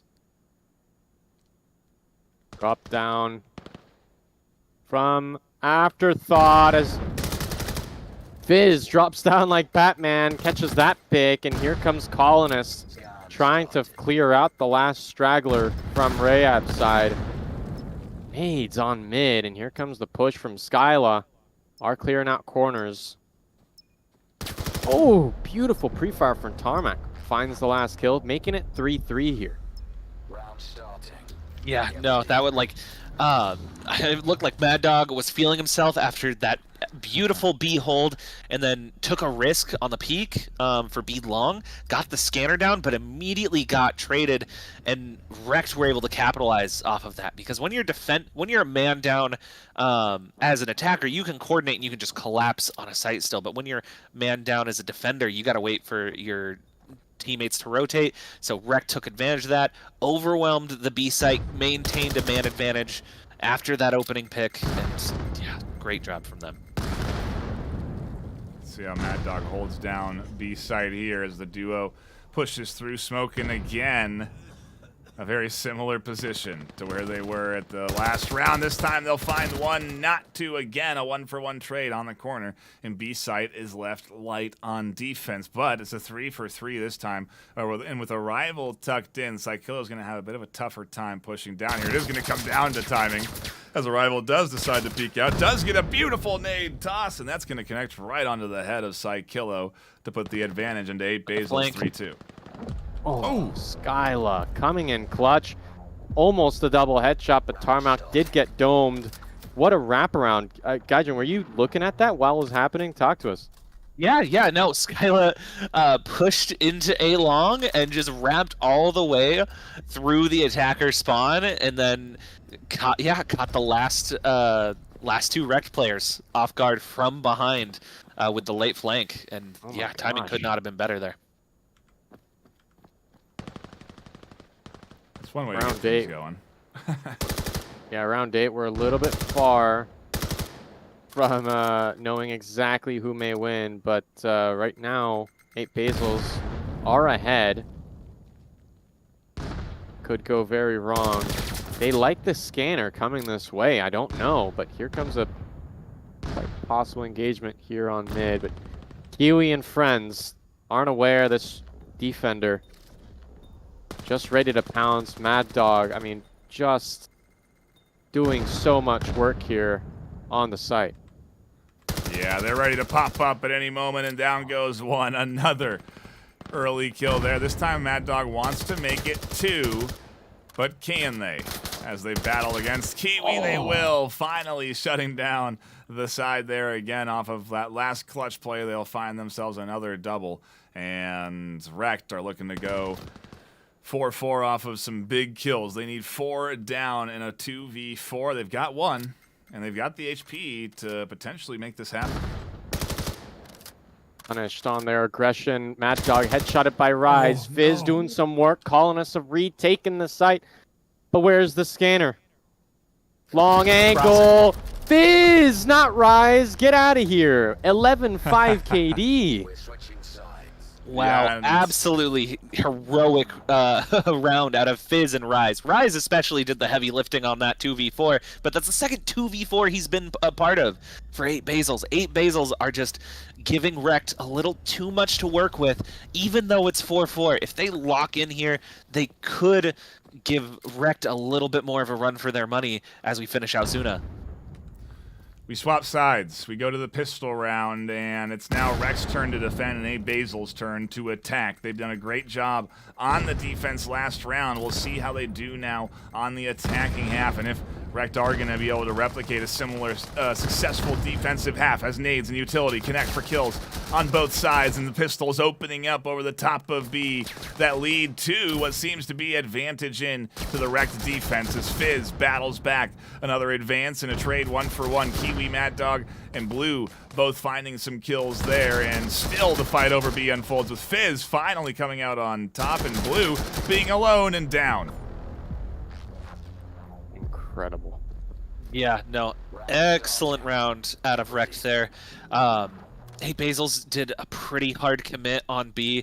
They did have a couple of players trying to go for late cat control, but when the B take came in, the cat players just weren't quite there to support, so it allowed Wrecked to put all of their focus on one of these 2 groups of 8 Basil's players, and they were able to isolate and just take the round because of it. And Fizz getting aggressive here into lower tons, going to get some early info as 8 Basils are just full committing towards B again.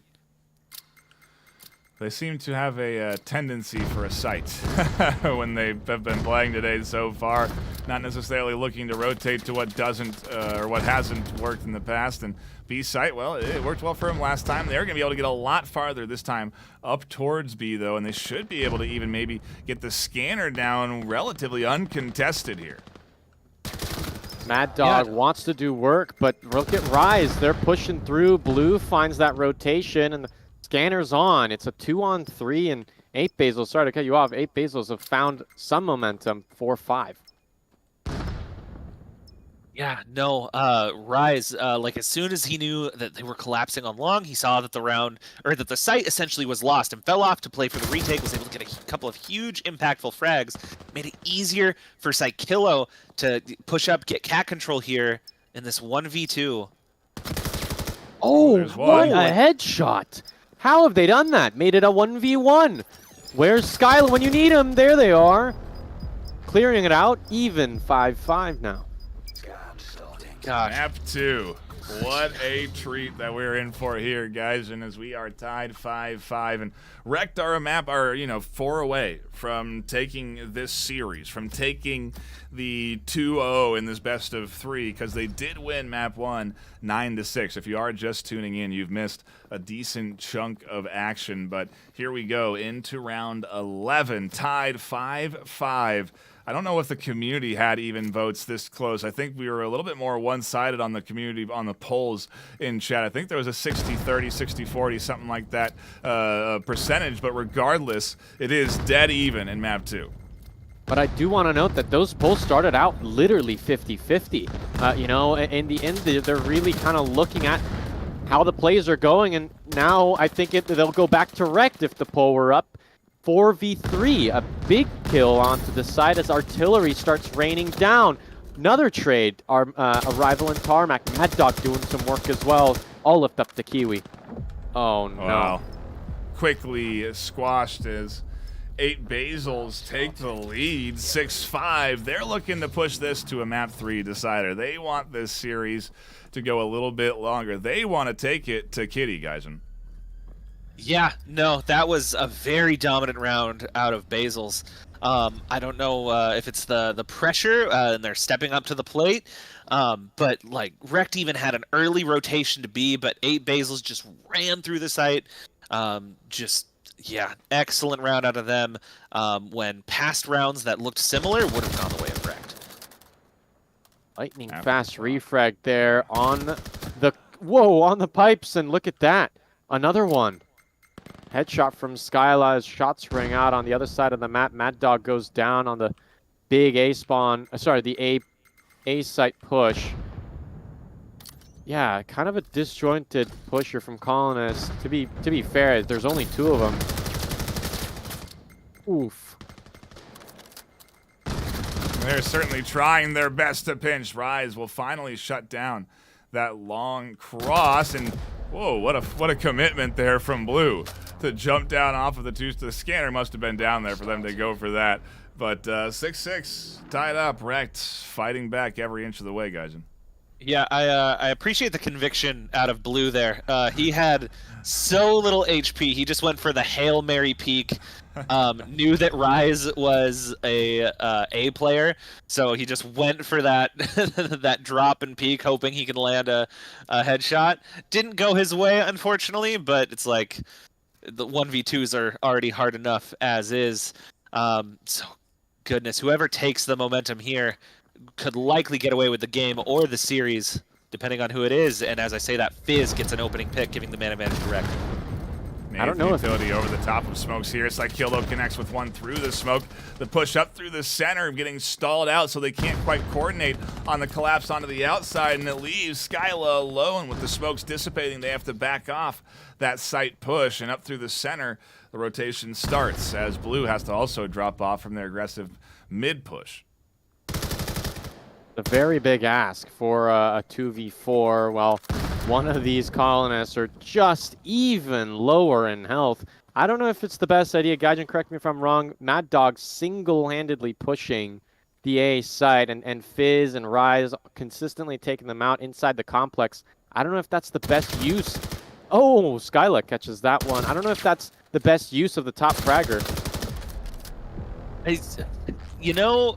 Usually not, but like I said, it's like this is fighting for your life in the season. This is fighting for a plane ticket to prove yourself on stage in front of a live audience. And under that sort of pressure, a lot of players, regardless of whatever competitive discipline we're talking about, are going to fall back on their habits. And it looks like Mad Dog might just be getting a little too aggressive, and Wrecked are knowing just how to punish it. They really are, but consistently. I don't know if you've seen tonight, but it's been Fizz and Rise taking out Mad Dog. Look at this push onto pipes. Big nade finds one, and Kiwi wants more. Shots over the top, so like Killo defending. Kiwi picks up Mad Dog. Skyla finds like Killo, and Fizz swings for a double. Looking to clean up the last attacker as Skyla catches one over the top. Rise pumping rounds downrange, and Skyla's going to swing, catching the ankles of Kiwi to make it a 1v2. Oh, and it's a nade over the top from Rise. That connects. And it's one more point. You can see the finger. One more coming up from Rise. And they'll lock in their advancement onto VRML Con. Oh my gosh, you can see the energy. They're trying to shake off the nerves. Yeah, that one nade put them on to match point. Almost just is very close to buying them a ticket to Denver for VRMLCon to play in front of a live audience. And yeah, just one more round will do it for Rekt, and it's the second time we'll see this organization playing VAIL live on stage. You love to see it, but you hate to see it for 8 Basils, the underdogs. So much success the past few months, and now, you know, a team of their own, the Rekt family, is gonna put them remotely. They're gonna have to fly out themselves to see the Denver Con. We're seeing a 4-4 now for round 15. As you said, just one more point left, but look how well Rekt are taken down. Great utility flying over the top with flashes. Psychillo with a double. Across through the smoke from Arrival does work, and Psychillo quickly drops down, reinforced by teammates on the corner. And Arrival has the team on their back, their hopes and dreams resting on the 1v3, and it will be squashed by the likes of the dominating Rekt squad here, advancing on to VRML Con 2024. You'll see this team battling up against the winner of Acer versus Determined, which is up shortly after this series at VRML Con in July. What an accomplishment. Congratulations to Rekt for locking in the win. And, I mean, what a performance at the end of the day, guys, and from 8 Basils, coming in as ultimately the underdogs this afternoon and putting on a 9-6, 9-6 in 2 maps. I mean, they kept it honest and kept it close this afternoon. Yeah, no, they like, Rekt were the clear better team in the series, but 8 Basils definitely made them work for it. But yeah, both teams just played absolutely fantastic. But Rekt, their utility usage was just so on point. It was getting them site picks before 8 Basils even made any visual contact. It was gaining them so much map control. They were waiting for their teammates to rotate with them. They were getting their trades, and that was just the difference maker that got them to VRMLCon. Chum, your thoughts on a spectacular opener to what is going to be a stellar weekend here. I mean, one more series left, but what an opening sequence here between 8 Basils and Rekt. Oh, a huge opening for this NA afternoon. I'm just heartbroken by Mad Dog. They felt so in their element on defense, on Rayab, specifically the B site. But you know, on Colonists, they couldn't really find a foothold against Rekt. And I'm just heartbroken, but really, Rekt absolutely deserve it. I mean, we can watch the replays back however many times we want. Clearly, Rekt deserved that win. They did an incredible job. Gaijin, before we go, your thoughts on this Rekt team advancing on? Do they have a shot against whoever is going to win, Acer or Determined? This Rekt squad, honestly, looking as formidable as ever. There's a reason a few of their players already have in-person tournament experience in VR. And gosh, between Acer and Determined, to face them at VRMLCon could go either way. Yeah, no, my like I said earlier, the logical part of my brain is telling me Acer has the advantage in that matchup. But Determined are such a coordinated squad. I think they could potentially do it. It all depends on who lets the pressure get to them, who keeps their composure. Yeah, no, very excited for that match coming up soon. It is just about 10-15 minutes away. We'll dive into an exclusive interview with Determined. If you missed it at the start of the pre-show, we'll run it again here. But it is something that, if you caught the one during last weekend, it's new. This is fresh from Determined, so do be sure to stick around and catch that. But we are going to go to a break and prepare for Acer versus Determined, our last matchup of the NA regular season before VRMLCon. Don't go anywhere. You're not going to want to miss it.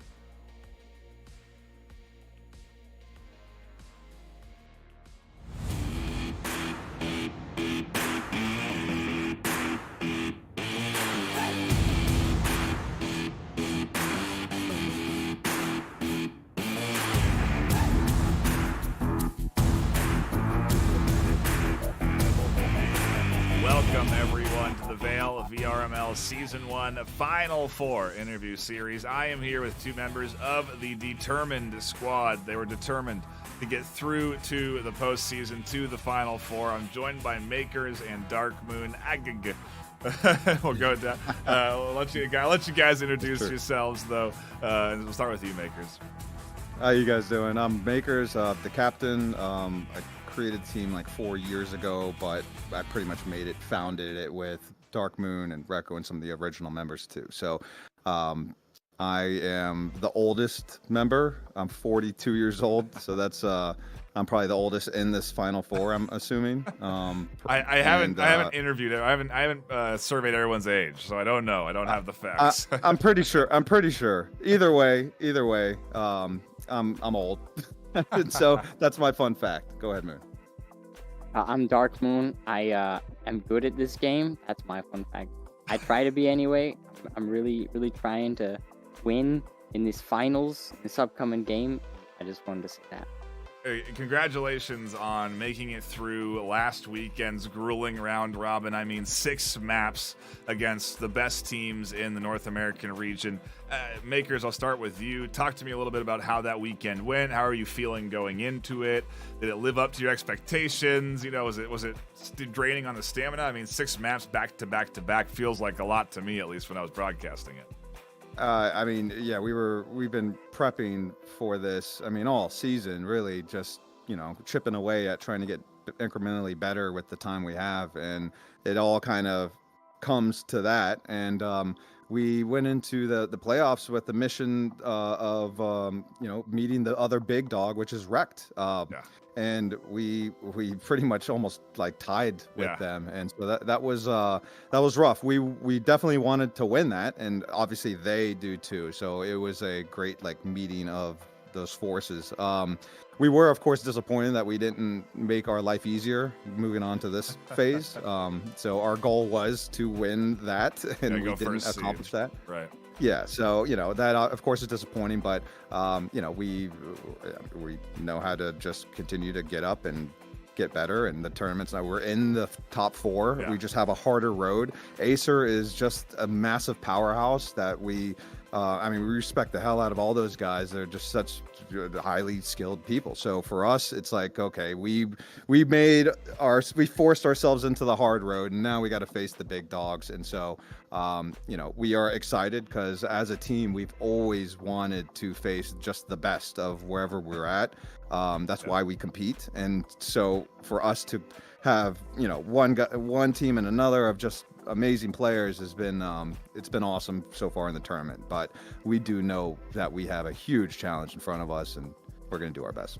Dark, talk to me a little bit about last weekend. There were some highs, there were some lows. What were some of the learning moments from last weekend? You had a sort of a surprise loss there at the later stage of that round robin. Oh yes, I believe you're referring to Global Dystopia, who we've been scrimming for weeks because they never give up. They're amazing at not giving up and pushing forward, trying to win, trying to do things. And they did things in that semifinals or quarterfinals, and it was devastating for us because they never did that before. So why could they do it now? Anyway, it was just they did a great job, and we didn't take it too harsh. I mean, it was certainly like a arrow in the shoulder and stuff, but it wasn't like we're doomed. So now we're really focused on semifinals, and we're gonna win. Yeah. Makers, talk to me about this weekend. It is a tough opponent to say the least, but what is the practice looking like? What was the preparation like leading up to this matchup tomorrow? I mean, we've always struggled with kind of everyone getting older over these years and limited time. And it's always nice to try to say, hey, let's flip the switch, guys. We got the big show coming right around the corner. But you know what? Like jobs and life and everything still takes precedence. So this week, we had to still do the best we had with the time we had, which we had, great scrims and thankful for all those teams that we were able to scrim leading up to this. We just wish we had more time, more preparation, because this is the biggest dog in our league. And it's like, we've played with them for years at this point. Some of those guys we played in other games for years as well, and we've known each other for such a long time. And it's like there's almost like we come from Hyperdash, so there's like Taquito and Achilles and some of these guys on their team that we've like seen, we competed with all these years, and it's like almost like I don't know, want to call it brotherhood, but it's like when you see, when you come from one game, it's seeing like the success. Yes, exactly. And so, it's great to see, but it sucks to have to go through them in order to get to the main show. Because honestly, we were hoping to get to the main show against them. That was like in our brain of like the dream scenario, and it would have been awesome to meet them in person and all that kind of stuff, and have that big show. So we have, regardless of the result this weekend, it kind of sucks because it's like that image we had in our mind is not going to be able to happen because we have to go through each other. And so it's going to be a big match. I know they're going to be prepared.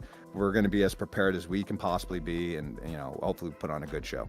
Yeah, and I mean, I gotta touch on it. It's a substantial prize pool for the VRML, $5,000 for first place. On top of that, first and second getting flown out to VRML Con to play your finals out live on stage. Obviously mentioning that, wanting to meet Acer. If you do want to meet him, you can buy your tickets. A little plug right now for the con. I have to do it. I've been doing it all every weekend. But buy your tickets if you do want to meet the two winning teams of Saturday's matches, because they will be playing their finals live on stage.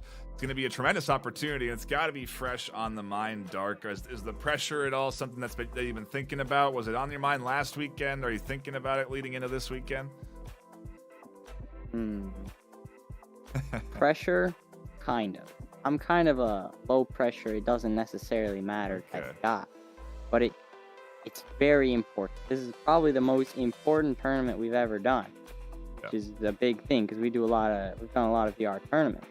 This one specifically, biggest, best, coolest thing, and going to land, that's something we've never done before. So we're gonna try our absolute hardest, and we're taking it very, very seriously. The last, let's imagine, let's dream. If you do defeat Acer here, you could be going up against Rect or 8 Basils, two tough opponents. I don't imagine there's a whole lot of preparation going into that yet, but is the idea of laying something on the mind, being able to play on a stage, does that make you nervous at all, Makers? I mean, as the old guy, I've competed, in so many different things my entire life, and that's why I'm even a part of this thing, as my age. And so, for me, I've experienced and seen the different things, and I've been enjoying, helping the team in those scenarios. So, I don't know. We've been untested on a stage in a LAN, but I have a lot of confidence in my guys' mental strength and ability to understand the stage that they're on, the scene, and be able to focus on actually the mission in the game. And so the mental game of our team is real strong, and so I'm hoping that if that happens, we would shine on a stage instead of like have to worry about anxiety or adrenaline and stress and all that kind of stuff. So we're looking really forward to it because we're untested in that regard. We want to test ourselves there. Absolutely. I appreciate you guys taking the time to chat with me. Any final shout outs between the two of you, Makers? Anyone you want to shout out on the community? Anything you want to say before we go? I mean, shout outs to the top teams that make this fun. With these leagues, you can have just a couple guys that are just super strong, but we're in a league where, I mean, we've got a lot of talent. And so I hope the league grows. But shout outs to these teams. Like, I mean, Dis taking a map from us. Basil's is crushing it out of nowhere. I mean, Rex is a dynasty team. Yeah. Acer became a dynasty team out of nowhere, like insta dynasty team. So we've got a lot of this ingredients, and I'm just hoping that some of these teams that we're trying to break into that top do put some more work in, because I mean, this is like the most talent I've seen in like a VR league, and I hope it grows and becomes even more competitive. So I don't know. I'm looking forward to the future of VR league, and the shout out to all my competitors, and keep it coming. Appreciate it, Dark Moon. And shout out to you specifically, Acer. Yeah. We're coming for you. Okay. We are. We're about to see it. Well, he's gone. Yep. I think Moon just went after Acer. I don't know. Thank you guys for tuning in. Thank you for taking the time to chat with me, Makers and Moon. I appreciate you guys so much. Best of luck to you in this weekend's matchup against Acer, and maybe we'll be shaking hands in real life in a couple of weekends. I hope so. Thank you very much. Appreciate it.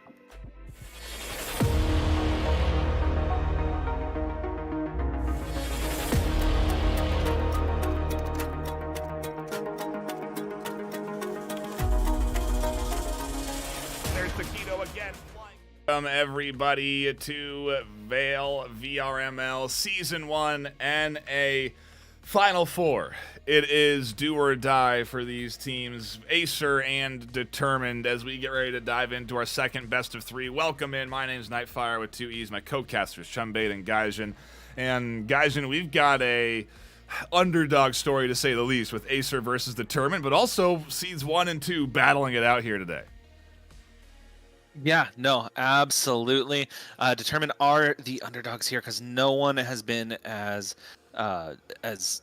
just dominant as Acer has this entire season, only losing one match, and that is to Rect, and that's the team they will be going up against in Denver, as we just found out when they won their semifinal match against 8 Basils.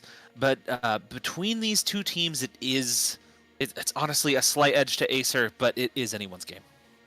That's an exciting day, Chum. It's already been a great opener with a stellar series from Rect and 8 Basils, but we go into another one, and it's Acer and Determined coming up in probably just a few moments here. Yeah, I mean, you heard him. Gaijin's heart is with Determined, but obviously the community and the stats are with Acer. Their previous encounter, as you guys said, was week 5, 27-20. Scores from scrims can be indicative, but what really counts are matchups, and the scores, they really are speaking to us really loud. We also know that these two teams, they like to have fun based off of the interviews that we've had, but comparing them side to side, it's clear that they're two completely different flavors of fun, both high-performance rosters, so today's going to be really, really, really exciting. It's going to be a blast. We are just about a few seconds away from getting into our first map of the afternoon. And guys, and does the map even matter on where we go today between these two teams? Not really. like if you look at their previous matchup, all 3 maps were close. All 3 maps were won by Acer, but again, that was half a season ago. Both of these teams been putting in work. And in the matchup that we just saw between 8 Basils and Rect, it feels kind of similar, right? Because 8 Basils are much less of a structured team and very much rely on the mechanical ability. But the more structured team, Rect won out, and it might go this way in this match as well. Into it we go for round number 1 between the best in the region, the number 1 seed versus the number 2 seed. It is Acer on defense and Determined on the attack for our opening sequence here on Miru to kick things off, Chumbait. Yeah, right now I'm a little bit locked out, but so far so good. Determined is... Ooh, big trade. Looking Swing like... coming in. Here comes the push on the backside from Willow as Castle and Darkmoon find their kills and leave Nero alone on the Acer defense, and Determined opening up their pistol set with 4 left alive, 1 remaining there on Acer with full HP, but is that going to be enough? I'm not quite sure. We'll have to see as time ticks down and there's only 35 seconds left for this Acer team to defuse the scanner. And I don't think it's gonna happen. Neuro is like an excellent player, but 4 determined players between him and the scanner. Only 20 seconds left. Yeah, Darkmoon closes it out. And what a statement that round was from the determined team. Only losing 1 man on the A-site rush. Just excellent job from them. If they keep playing like that, this map could very well be theirs.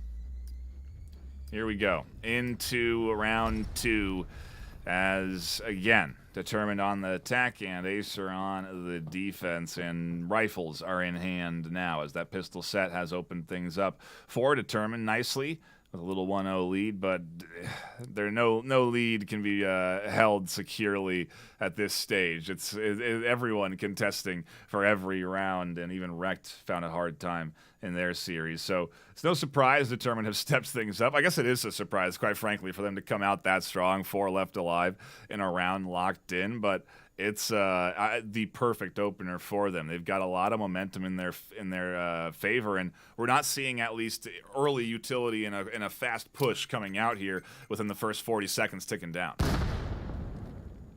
I mean, we saw Determined just swarm the A side, and Neuro, I don't know what they really could have done, because they had colonists to the left and right, and they committed to the left, and there went the right side swinging and found that kill.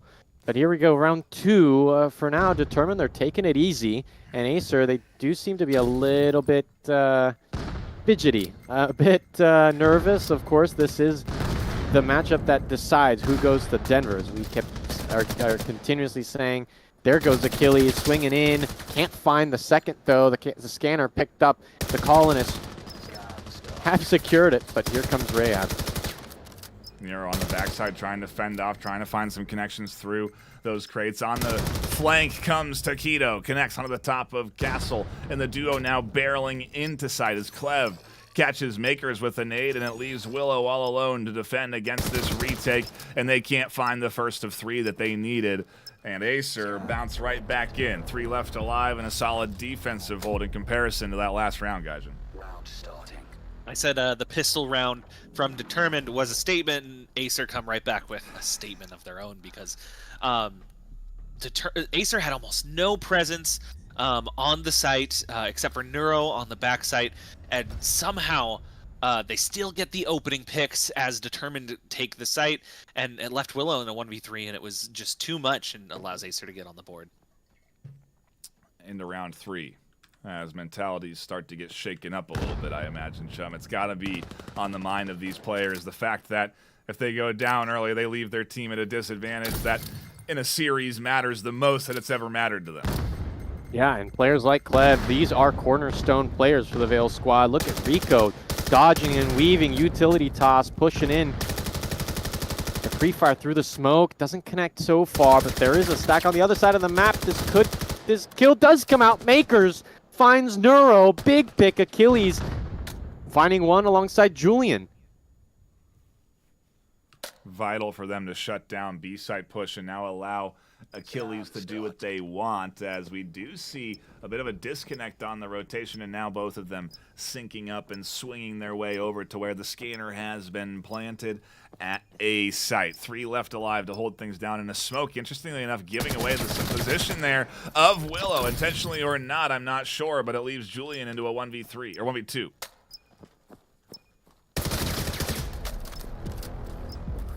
These are really close games here. Determined have brought it to 2-1. On to round 4 we go, and I don't know. I think Acer, they have to adapt quickly, because right now the coordination is absolutely impeccable from Determined. There are no holes that Acer can find right now. In the Determined offense, unlike 8 Basils just last week. Yeah, no, Determined played that fake absolutely beautifully, and they might even be setting up for it here again, because Rico and and Makers were able to just perfectly coordinate and execute onto B, get the rotation out of Acer, and the rest of their squad were just able to creep up with the scanner onto the other site. But they had gotten picks everywhere, and it was just too much for Acer. Oh, Makers almost gets taken out by a nade there. In comes the play again. Smokes and utility are out. Makers tucks in tight to avoid any rotations up through the center and potentially get picked away, which is definitely something Julian is on the hunt for over the top. They'll find at least one, another going down on site, and it does leave it all up to the likes of the rotation from Willow. Rico with a slice of HP as well, but getting pushed by Julian up through the center, and so Willow's going to continue to barrel forward into the pinch of Nero and Clev, who shut things down and leave Rico alone in a 1v2. A huge comeback, I think, for Acer. I mean, it was looking a little bit shaky. Thank goodness Julian was there, but Nero, I mean, known throughout the community as one of the best players, and not even, they have incredible reaction times, incredible flicks, and they're actually a gunstock user. But here comes Clev, possibly shooting behind their back, swings, Nero trades. Rico goes down, 2-2 for Acer now. Forgot to talk about the gun stock in the pregame. The exclusive ProTube stock that'll be debuted at VRML Con. We showed it off here. If you haven't seen it, you missed it during the pre-show, so go back and catch that. We'll show it off again at some point, maybe at the end of the series here or between maps, but regardless, a big shout out to ProTube for sponsoring the VRML as our exclusive stock sponsor. They've been that exclusive sponsor since VRML's inception practically, and so we really do appreciate that support. As here comes a bit of a different pace of a push and a bit of a different pace of nades connecting from Nero and Achilles as 3 go down on Determined, and it leaves the Dark Moon and Castle alone in a 2v4. A position that Determined want to be in right now. Look at Dark Moon. Found one, 2v3 now. But the Ray app, there's just so much pressure. No! Clev goes down. Julian putting on pressure. But we're bleeding here. The Colonists, low health. 25. Limited time on the counter down. They have the nade in hand in order to deny the scanner disrupt, and unfortunately, they didn't anticipate 2 to apply pressure there around that corner. They didn't have gun in hand, and it will go to a 3-2 lead. I think the first time Acer have taken the lead in map 1 here in this series, guys. Yeah, and they definitely earned it. They had some excellent nade kills early in the round, but Determined almost win the 2v4. It made that incredibly closer than it should have been. But Taquito and Julian able to close out the 2v2, made a very smart decision to clear the back site together before putting any attention on the scanner. They were able to get both Determined players and then secure the deactivation. Back to it we go.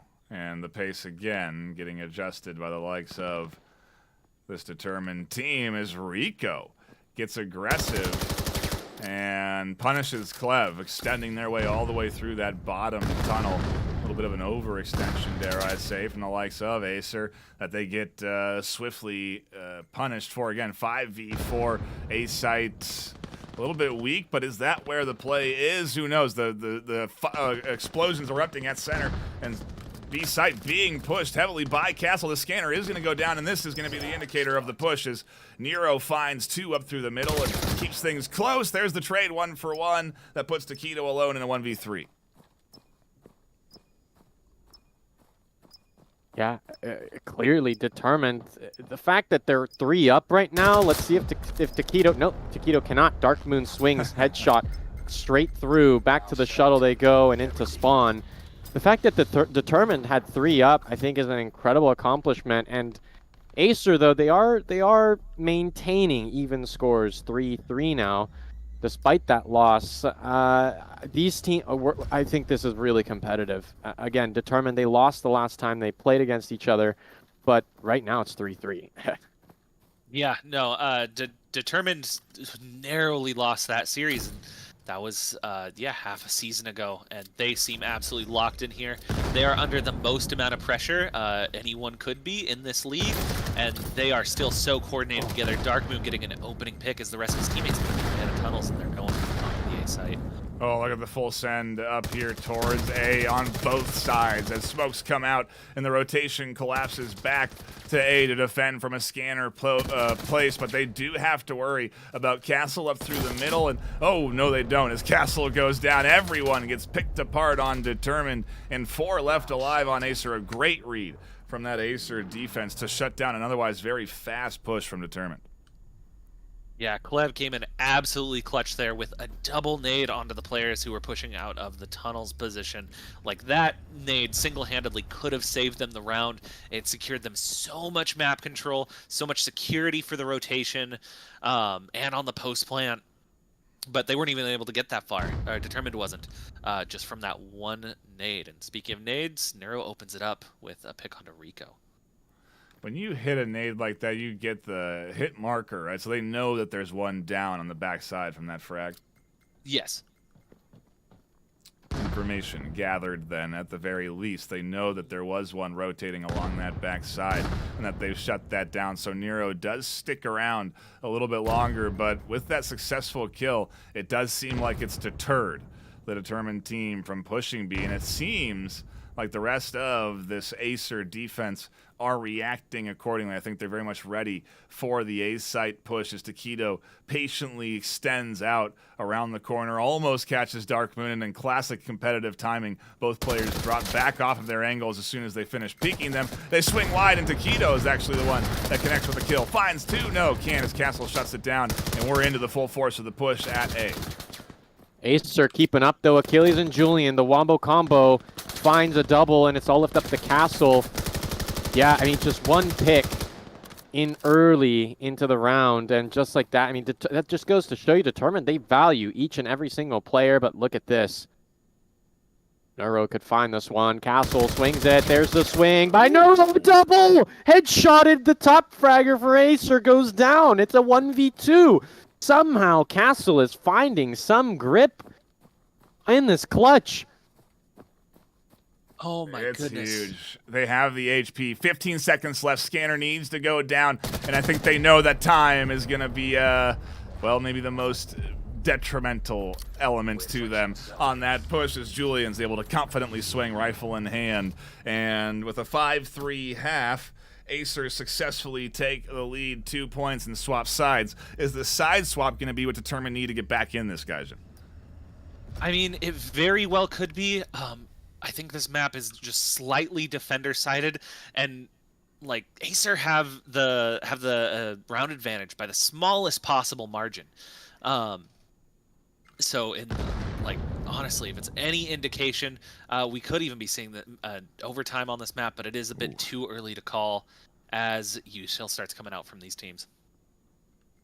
3-5, a close series, Chum, and yeah, those nades are the key factor. It's what stood out the most to me with just how successful they are in connecting with these grenades. They make it look so simple, but it is maybe one of the hardest things to do in virtual reality outside of connecting with 2 headshots like Achilles just did there for a double kill. Unbelievable from the Acer VAIL captain. Incredible highlight reel there. My gosh, that goes to the textbooks. And Determined now reeling. 3 left to kill Acer. 4 surrounding the side. Here comes Makers. Tries. Neuro is there with the headshot. Make it 2 from Taquito. Neuro is still up. Wants the pick. Quick swing. Unsuccessful. Trying to distract. Oh, what? Castle makes it. Is this the comeback? 1v4 with a pistol in hand. I don't think is going to be possible as Taquito and Clev make that one another round into the Acer's pockets, and this could be the snowball effect here for Acer as they are 3 away from taking the map.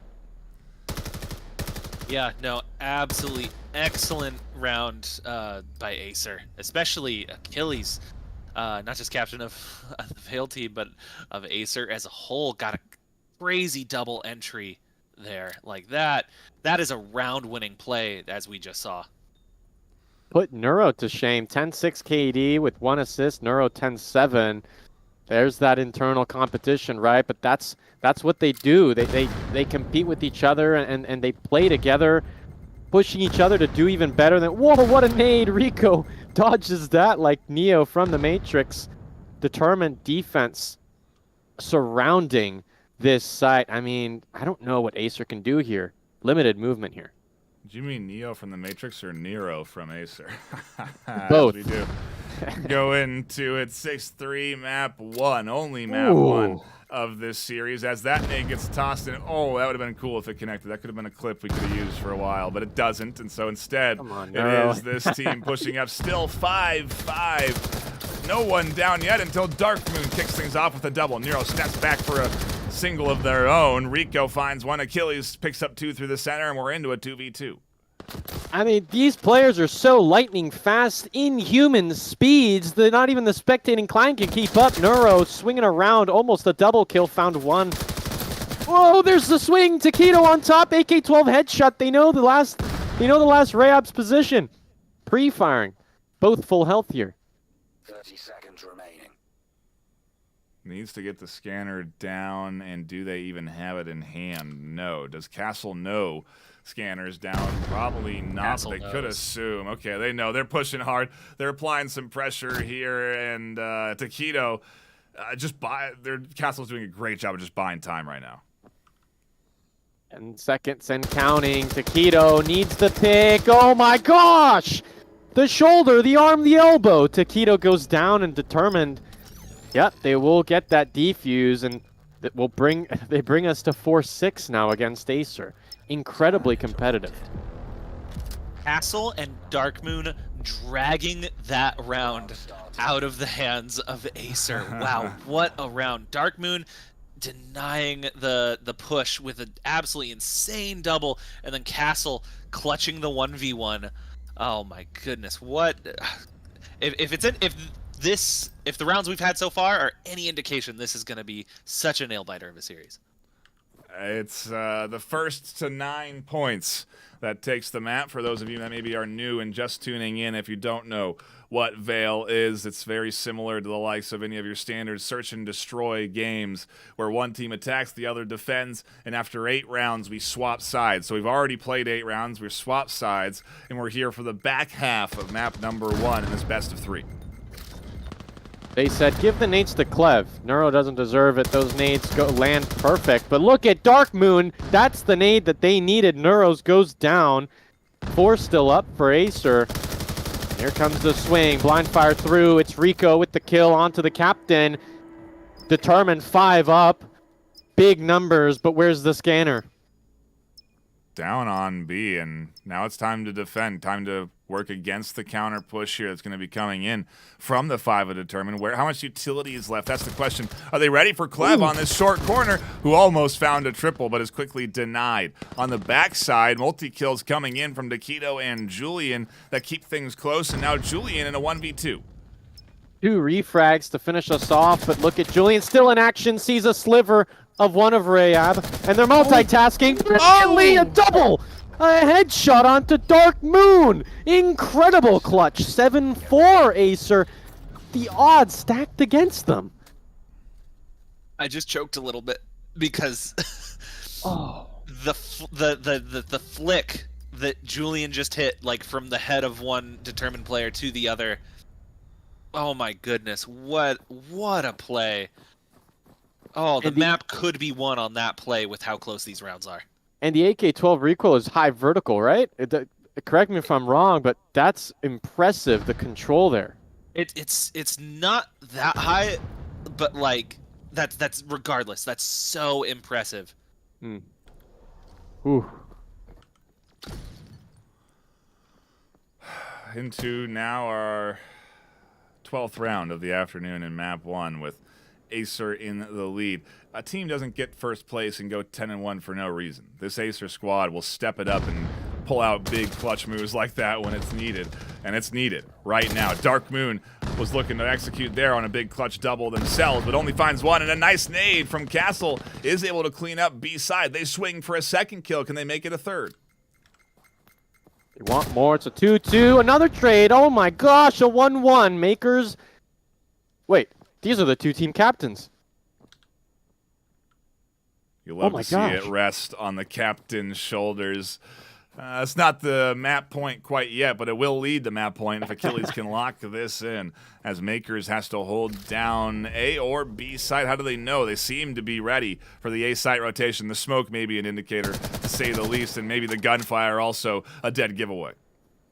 Dead giveaway, but they seem to know the angles. They seem to know the positions, and rightfully so. They're both master players. Scanner moving around the map. Makers is ready. Oh, the shot comes out, and down they go. Determined. Make it 5-7 for us on Mirror. Oh my gosh, it is just so amazing to see two team captains at the top of their game, at the top of this whole game, the whole competitive scene, just to engage with one another, try and sell fakes for info. Wow, oh my goodness, what a round. That's all I have to say. What a round indeed, as we do get back in right away to the action on the other side of B.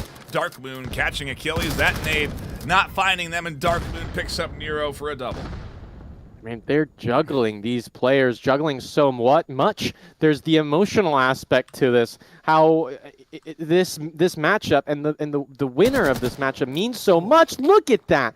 Reflex from Taquito, a clean headshot there.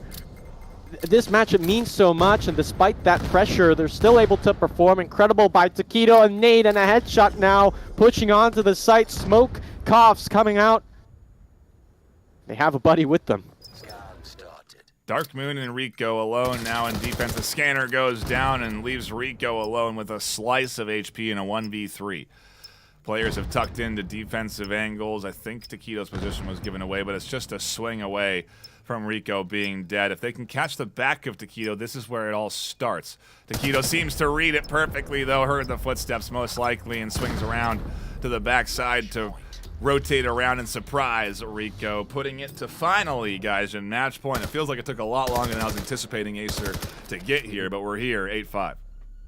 Yeah, no, and I don't think the scoreboard is fully indicative of just how close all of these rounds are, but wow, oh, and the heroics out of Dark Moon. A 5-3 man advantage taken for Determined and then taken right back by Acer. But Taquito in particular with an insane double entry with that crazy flick we saw and then a perfect nade onto the player in the back site. Like, oh, what a frustrating round that must have been for Determined.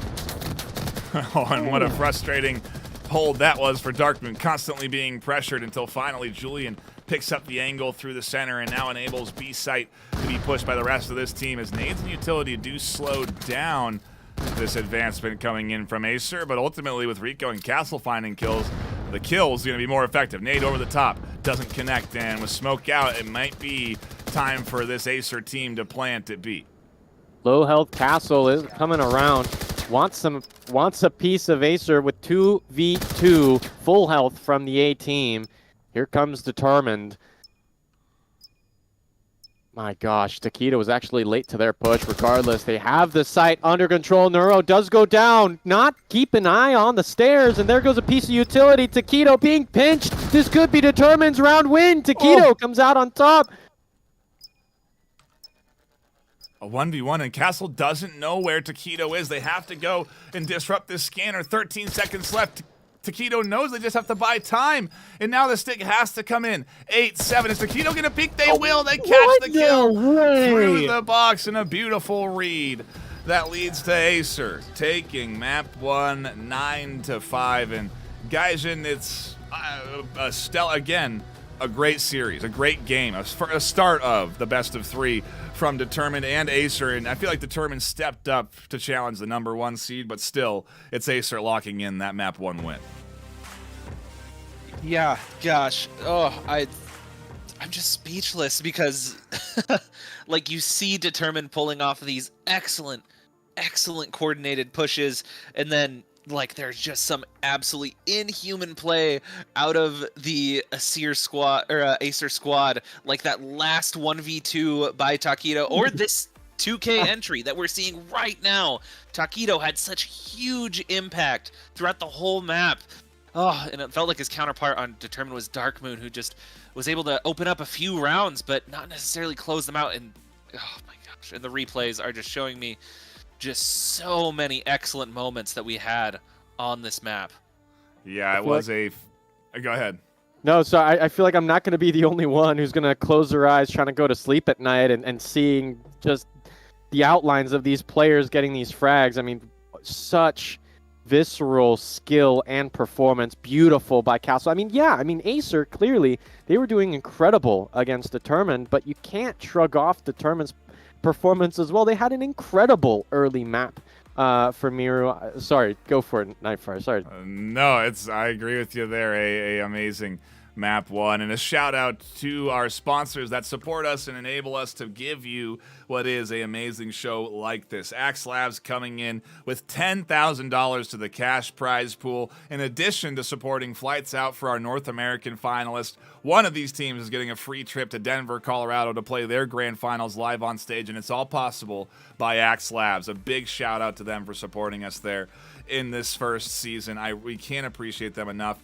Quick shout out to ProTube and HyperX as well for coming in and supporting our first season with VAIL. And we're ready to dive right into map number 2. We don't have time for fancy intros. We're kicking it off here on Asuna. We have Acer on the attack with Determined on the defense, and Acer a map away from advancing on to VRML Con.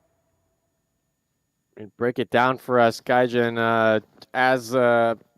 I don't know, statistically, where are we sitting here? Determined or Acer for map 2? Unfortunately, I gotta say, I think we'll give you some. We'll give you some time to pull up the stats if you need to. No. You're okay. I'm not going with the stats. I'm going with my gut. Acer are firing on all cylinders, and like I said before, this is very much a map where you can take advantage if you can win your aim duels, and like every member of Acer is just playing lights out right now. I do think they have the edge on this. I would, as much as I want to see a 3-map series, they could very well close it out here. Well, there's no one right now with any edge, as we're tied up 3-3 off of some early nade kills in round 1, connecting, and Achilles finally giving the advantage into Acer's hands, as they will be pushing forward and looking for more, trying to get a little bit of control on the backside of A. A little bit worried about what is the remaining defender tucked in here. Rico trying to work back and hold back this B side push. And I guess it's a good split. The 1v2 is where Willow's going to have the tough time, and Rico is still battling the 1v1. A nice draw of attention, though, and ultimately both halves win their gunfights, and Acer continue to pile on. How many points in a row has it been? I'm not sure, Gaijin, but it hasn't been that many, as ultimately Determined have been fighting, but it's at least a good opener for them on the attack. Yeah, no, that was, gosh, after that 3v3, after the round became a 3v3, the round sort of stabilized. Both teams took an opportunity to regroup, and yeah, it just came down to Acer winning their gunfights, and they take the pistol round.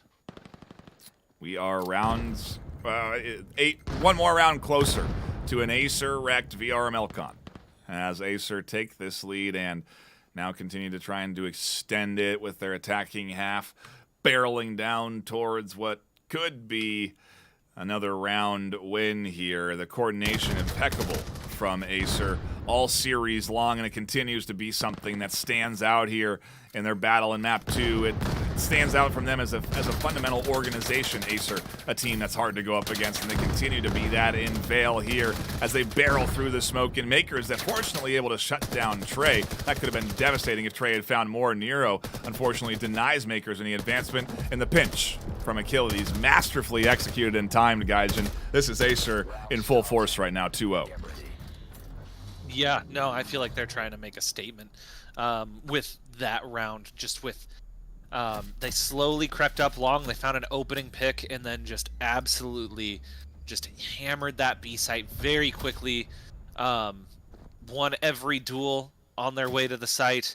Yeah, no, there's a dominant showing here, and if I'm on Determined, I'm starting to sweat a little bit.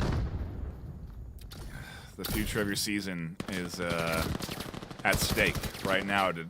Chum, if you're on the Determined side, it's got to be something prevalent in your mind. Every lack of a 4-5. Every disadvantage you stumble into has to impact you mentally, and I think this is going to be a huge round if they can lock in a defensive hold here. Yeah, personally, I feel for Determined because I've been in their shoes many times before, struggling to fight against a superior team. But if we know what, look at Neuro just operating here on the site, a Mad Dog counterpart. But look at Determined, they found 2 picks of their own. It's all left up to Castle. But listen, if there's one thing we know about Determined is that even if they were to lose tonight, folks, clearly this roster is just so rock solid. Maybe a pick here. No way. No peek out there from Achilles. Scanner does go down. Even if they were to lose here tonight, if there's one thing we know about Determined is that will not shake them, that will not break them. They are just so tight. Will it be enough to get them to VRML Con? That's what's at stake here in this second map, because it's a best of 3, and Acer inch closer and closer to taking this second map. The scanner down and 15 seconds left. Castle can't pull off the multi-kill clutch they needed to, and Trey shuts things down. Another point into Acer's hands, and the snowball feels like it could be growing here, Gaijin. Yeah, no, the momentum feels entirely in Acer's favor. Determined to have to pull something out of their back pocket to be able to stop this very dominant offense. I mean, yeah. Suna typically, what side? The defensive side? I feel like it's a little bit 50-50, if anything. Suna, I would say, is definitely the most offensive side of the map. Okay. But getting 3 rounds with no answer from the defense is huge, especially how close so many of the rounds in the previous map were. Smoke comes out up through the middle, and the play unfolding here at B-side. A lot of utility being deployed as Rico tucks in a good nade to slow down the advancement, but gets quickly pinched by a flank from Achilles. Trey is also here, and it's up to the trio in Castle, Willow, and Makers, and with the pistol out instead of a rifle, it's going to be tough to contest against the multiple attackers on Acer, as Castle is left alone in the 1v2. 1v3, they find 2. They need 1 more against Neuro, who's rotated way off site. And no one picked up Scanner, Gaijin. Yeah, they just kind of forgot about it, and Neuro maybe stayed behind for it, or went back, and then his teammates got caught out of position. I don't know what happened. They're even reminding each other, someone needs to take this. This thing's important, guys.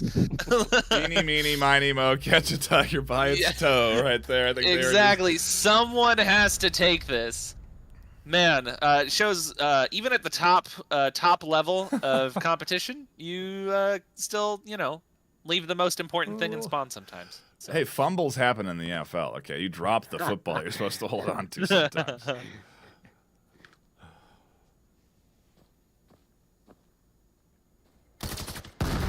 4-0, Determined. Still on defense here. I mean, clearly they're trying, but we don't see a lot of deaths from the Acer side. They're coming out, apart from that last round, that was a 1v1, but we're seeing often these Acer players really wipe the map with multiple players still remaining right before they spawn back in for the next round. And look at Acer on offense. They are very at a standstill. I mean, they're not moving. They're waiting for something to rotate, but Determined they're locked in right now. Yeah, a bit more tucked in than we've seen them on their defensive halves here, at least up through the center. They've been trying to hold middle, and it just hasn't been working. They really have been getting denied by good utility use, good smoke play, and ultimately a good aggressive gun and aiming skill that is on display here by Acer, like Gaijin has pointed out. And with the trade up through the center, it does hurt a little bit onto this Acer offense, but at the end of the day, the question that Determined got to be asking is, where is the scanner? Is it at where the pressure has been all series at B, or maybe is it going to be over at A here now, as Willow is trying to hold down an advance from 2 players and can't quite do it. Clev comes out on top in a 1-for-1 exchange. The rest of the team has rotated off of the thought that maybe the scanner is going to go down at A, and oh wow, yeah, time is going to tick down. All they got to do is stay alive now. Oh man, but Clev, here's the footsteps, and I guess this is all for the KD, right? As they swing and they completely give up. Rico cleans it up. That's the first point for Determined here on map 2, the 6th point of the series. Guys, and they win it by time of all things. That locks in the map, but regardless, it is a point at least on the board. Yeah, no, I think with how close the previous round was, Acer still wanted to. Acer didn't want to give them that much of a foot in the door to begin with, so they went for a bit of a slower round, play for information, maybe creep up, take some map control for free, but it just, the clock ended up winning the round for Determined there. Look at Clev blazing through. Dark Moon punishes that. They're trying to toss utility or trying to pick up their gun. They swing, maybe see a flash of a colonist. Right in time as that nade detonated in their old position. Another frag detonating into their old position as Dark Moon still stays alive. Rico holding over the top side as well, and they really need this rotation up through the backside to work, but fortunately for them, Makers is here to defend. Castle picks up Trey up through the center as well, and it does leave it just down to the duo, Nero and Taquito, to clutch this up in a second point for Determined. Could we see a 4-4 half from Determined right now, guys? If we see a 4-4 half, that is going to be a huge hit to the mental game for Acer.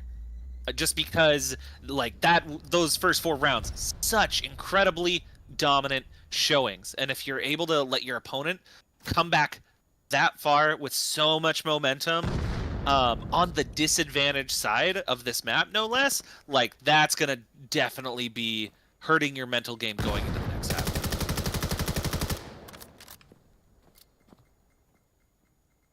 We're seeing Acer really going slow onto the B side. I believe they were expecting an A site kind of control from Determined on defense, but inevitably they were there ready for them.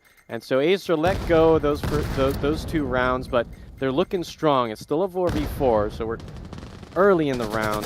1 minute, 20 seconds left, pushing through pipes, a big swing, but whoa! For Trey and Neuro find picks, and down goes... Whoa. Yeah, B-side defense gone. Leaves it with just Castle and Willow to hold things down on the rotation, and they have a long ways to rotate. Willow all the way from site and Castle all the way from their opponent's spawn. This could work out in their favor, though, and nab them a couple of unexpected kills, but that was very much the opposite. Neuro ready and waiting for the double kill as they lock in the round, and now they've guaranteed a winning half for themselves with 5 points locked in here. They could go 6-2 before we swap sides, but maybe Determined can inch out another defensive round. They need it, quite frankly. Yeah, no, having going in 3-5 to the better half is a lot easier mentally than going 2-6 into the other half, especially against a team that is just playing as lights out as Acer is right now. What a series to tune into here, chum, and a little Saturday night action. If you are just tuning in, you've missed already. Wrecked versus 8 Basils, a stellar 2-map best of 3 going the way of Wrecked. The winner here will be going up against Wrecked, and Acer are inching closer and closer to being that winner. If they can take this map, they'll lock in their advancement to VRML Con, so every kill matters. Every round gets them closer to that dream. And I know it's in their minds because I interviewed them, and I know they're thinking about that con in the prize pool of $5,000 to first place. Determined 4 up, Acer only 3, but we've seen them do a lot with a numbers disadvantage. We're seeing incredible KDs from Neuro and Achilles. This is their map right now. Oh, look at that Dark Moon peekaboo. Down goes their top fragger.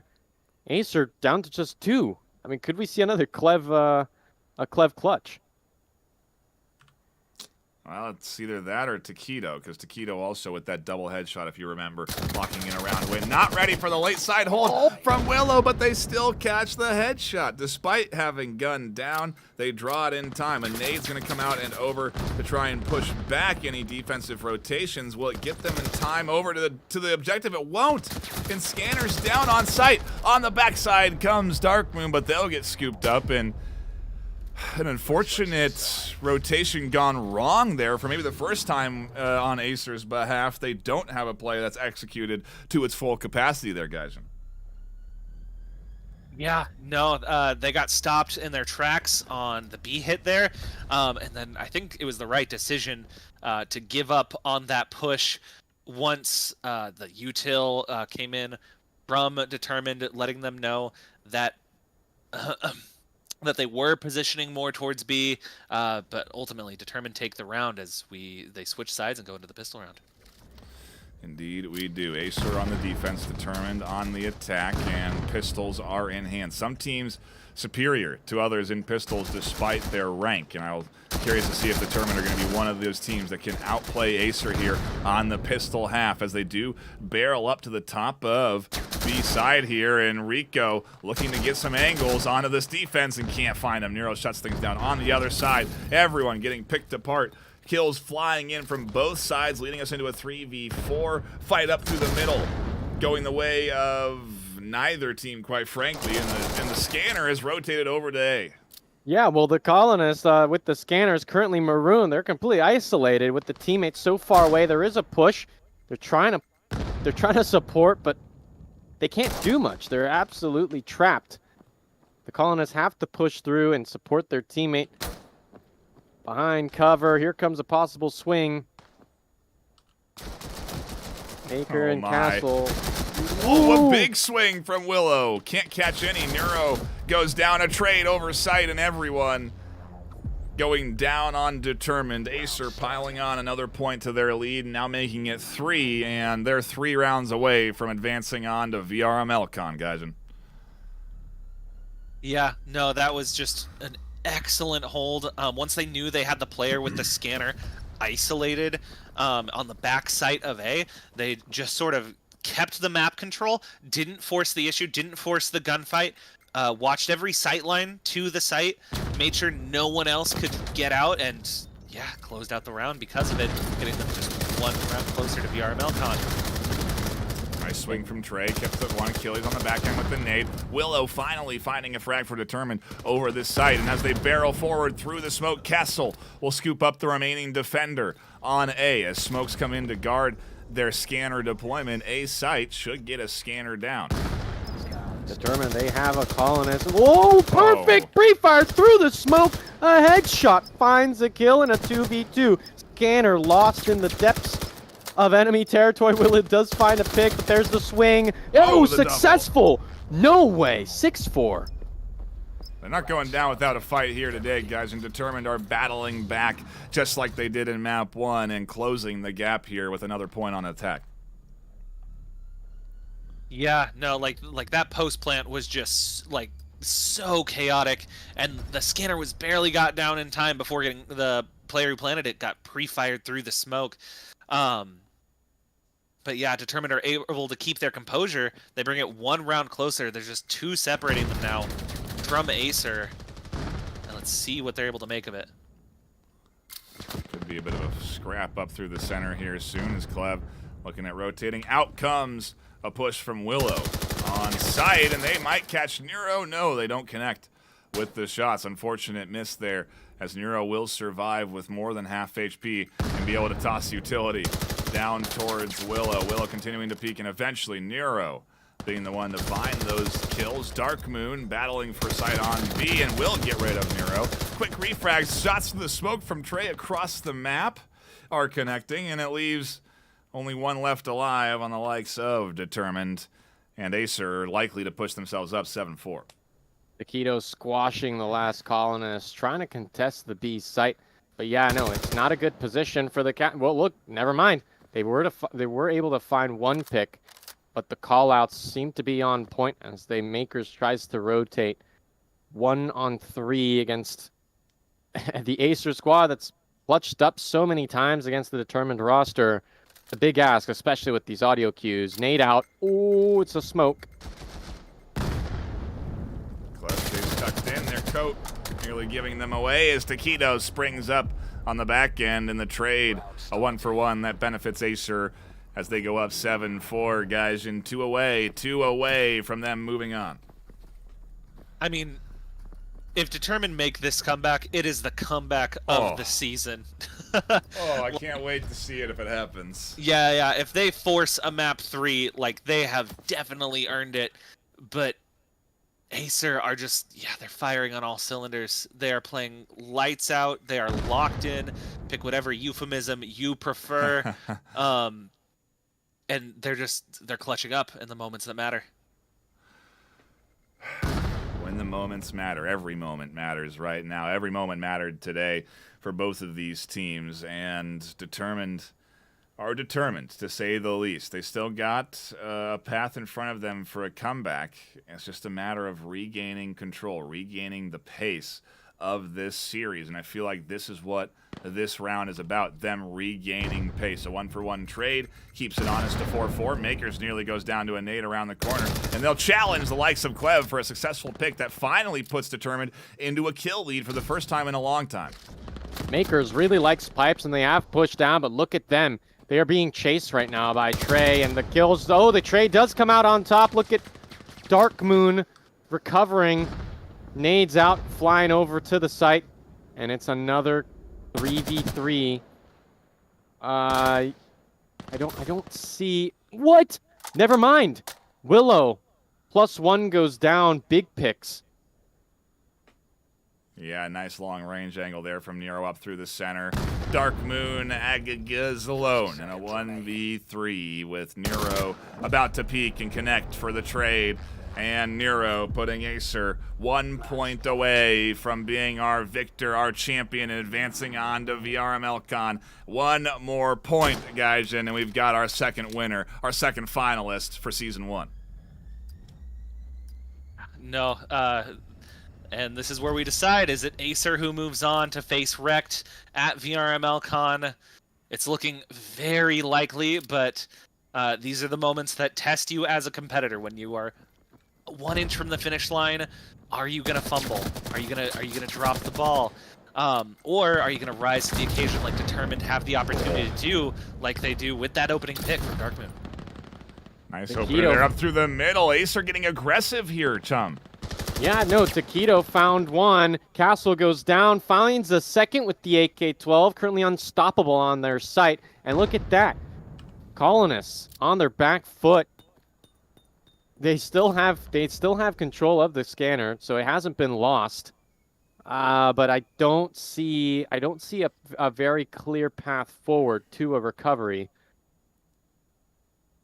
Quiet on set right now, 1 minute and counting.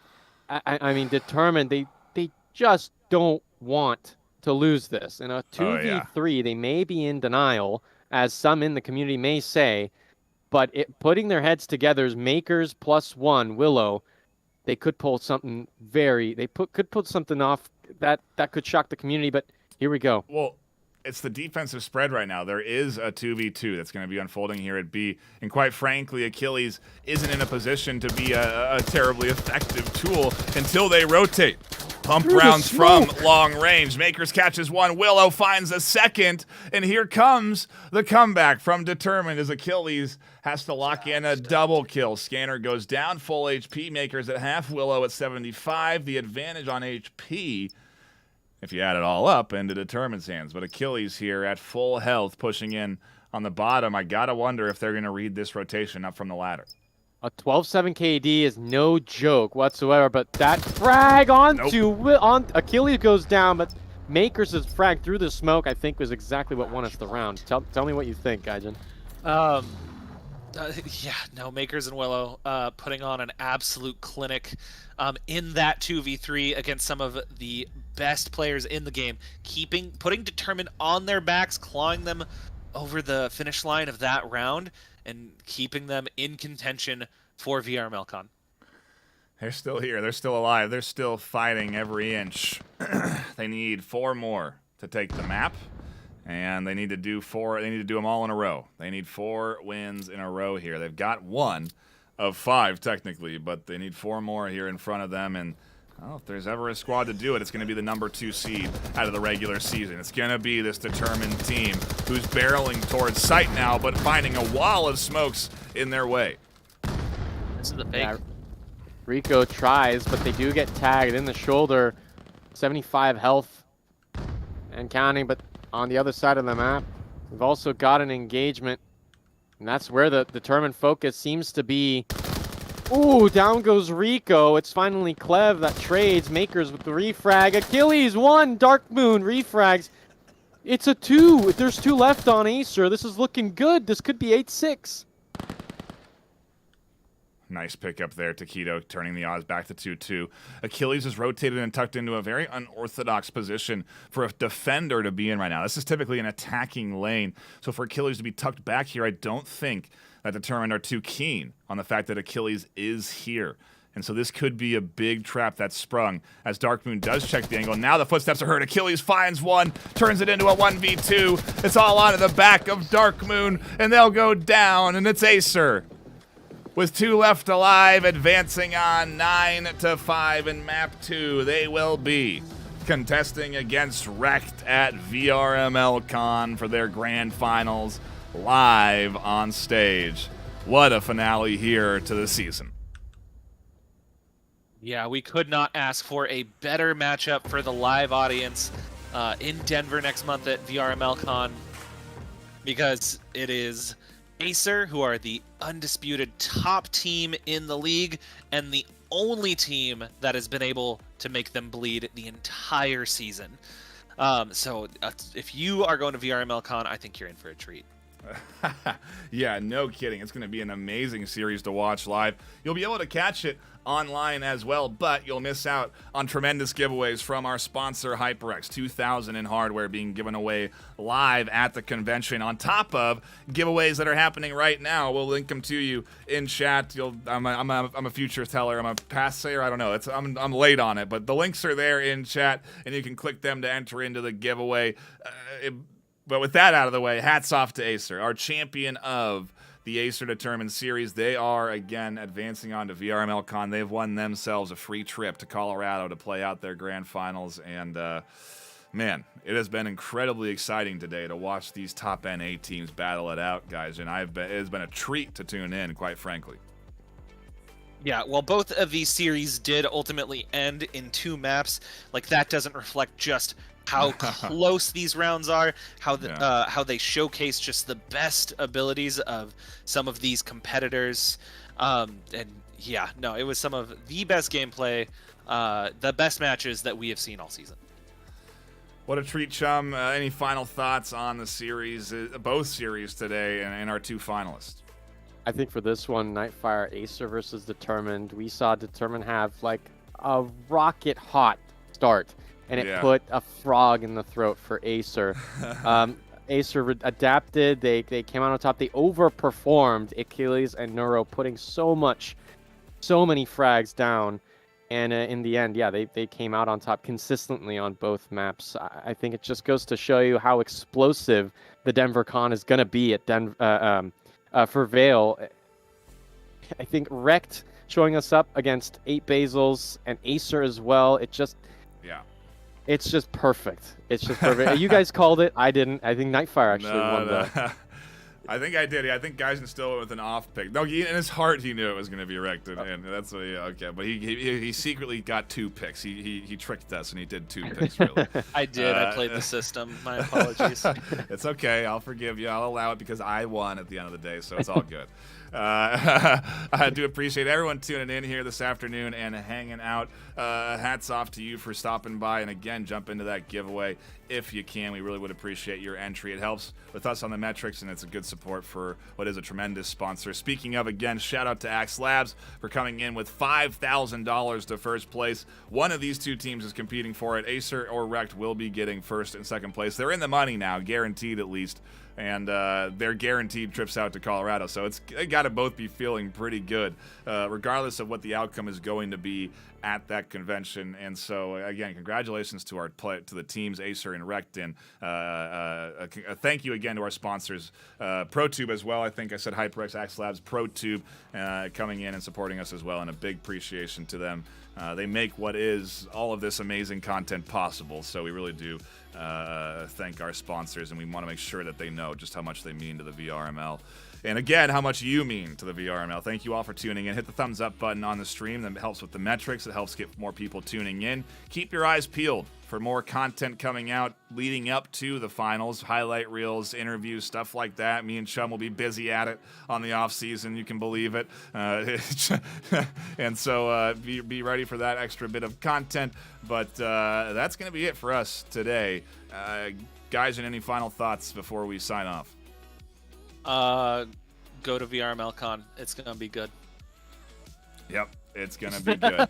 It's gonna be tremendous. Do not miss it. It's gonna be 4 finals live on stage. If you're not familiar, Breachers, VAIL, X8, and Onward all playing out their finals live on stage. So do not miss out on that tournament. Do not miss out on the con. Buy your tickets right now. Go to vrmlcon.com or vrml.com/vrmlcon. Both of those links will work and get you to all of the stuff you need to know, like our exclusive hotel deal, which expires on the 25th. It's only less than 20 days away, so you got to get in on that deal if you haven't already. Exclusive to VRMLCon attendees, and a hats off to the Holiday Inn Express as well. We appreciate their support. That's it for us here on the desk. My name is Ben Nightfire with 2 E's. My co-casters Chumbait and Gaijin. Thank you all for tuning in. We'll see you all at VRMLCon in July.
VAIL VRML is brought to you by XLab,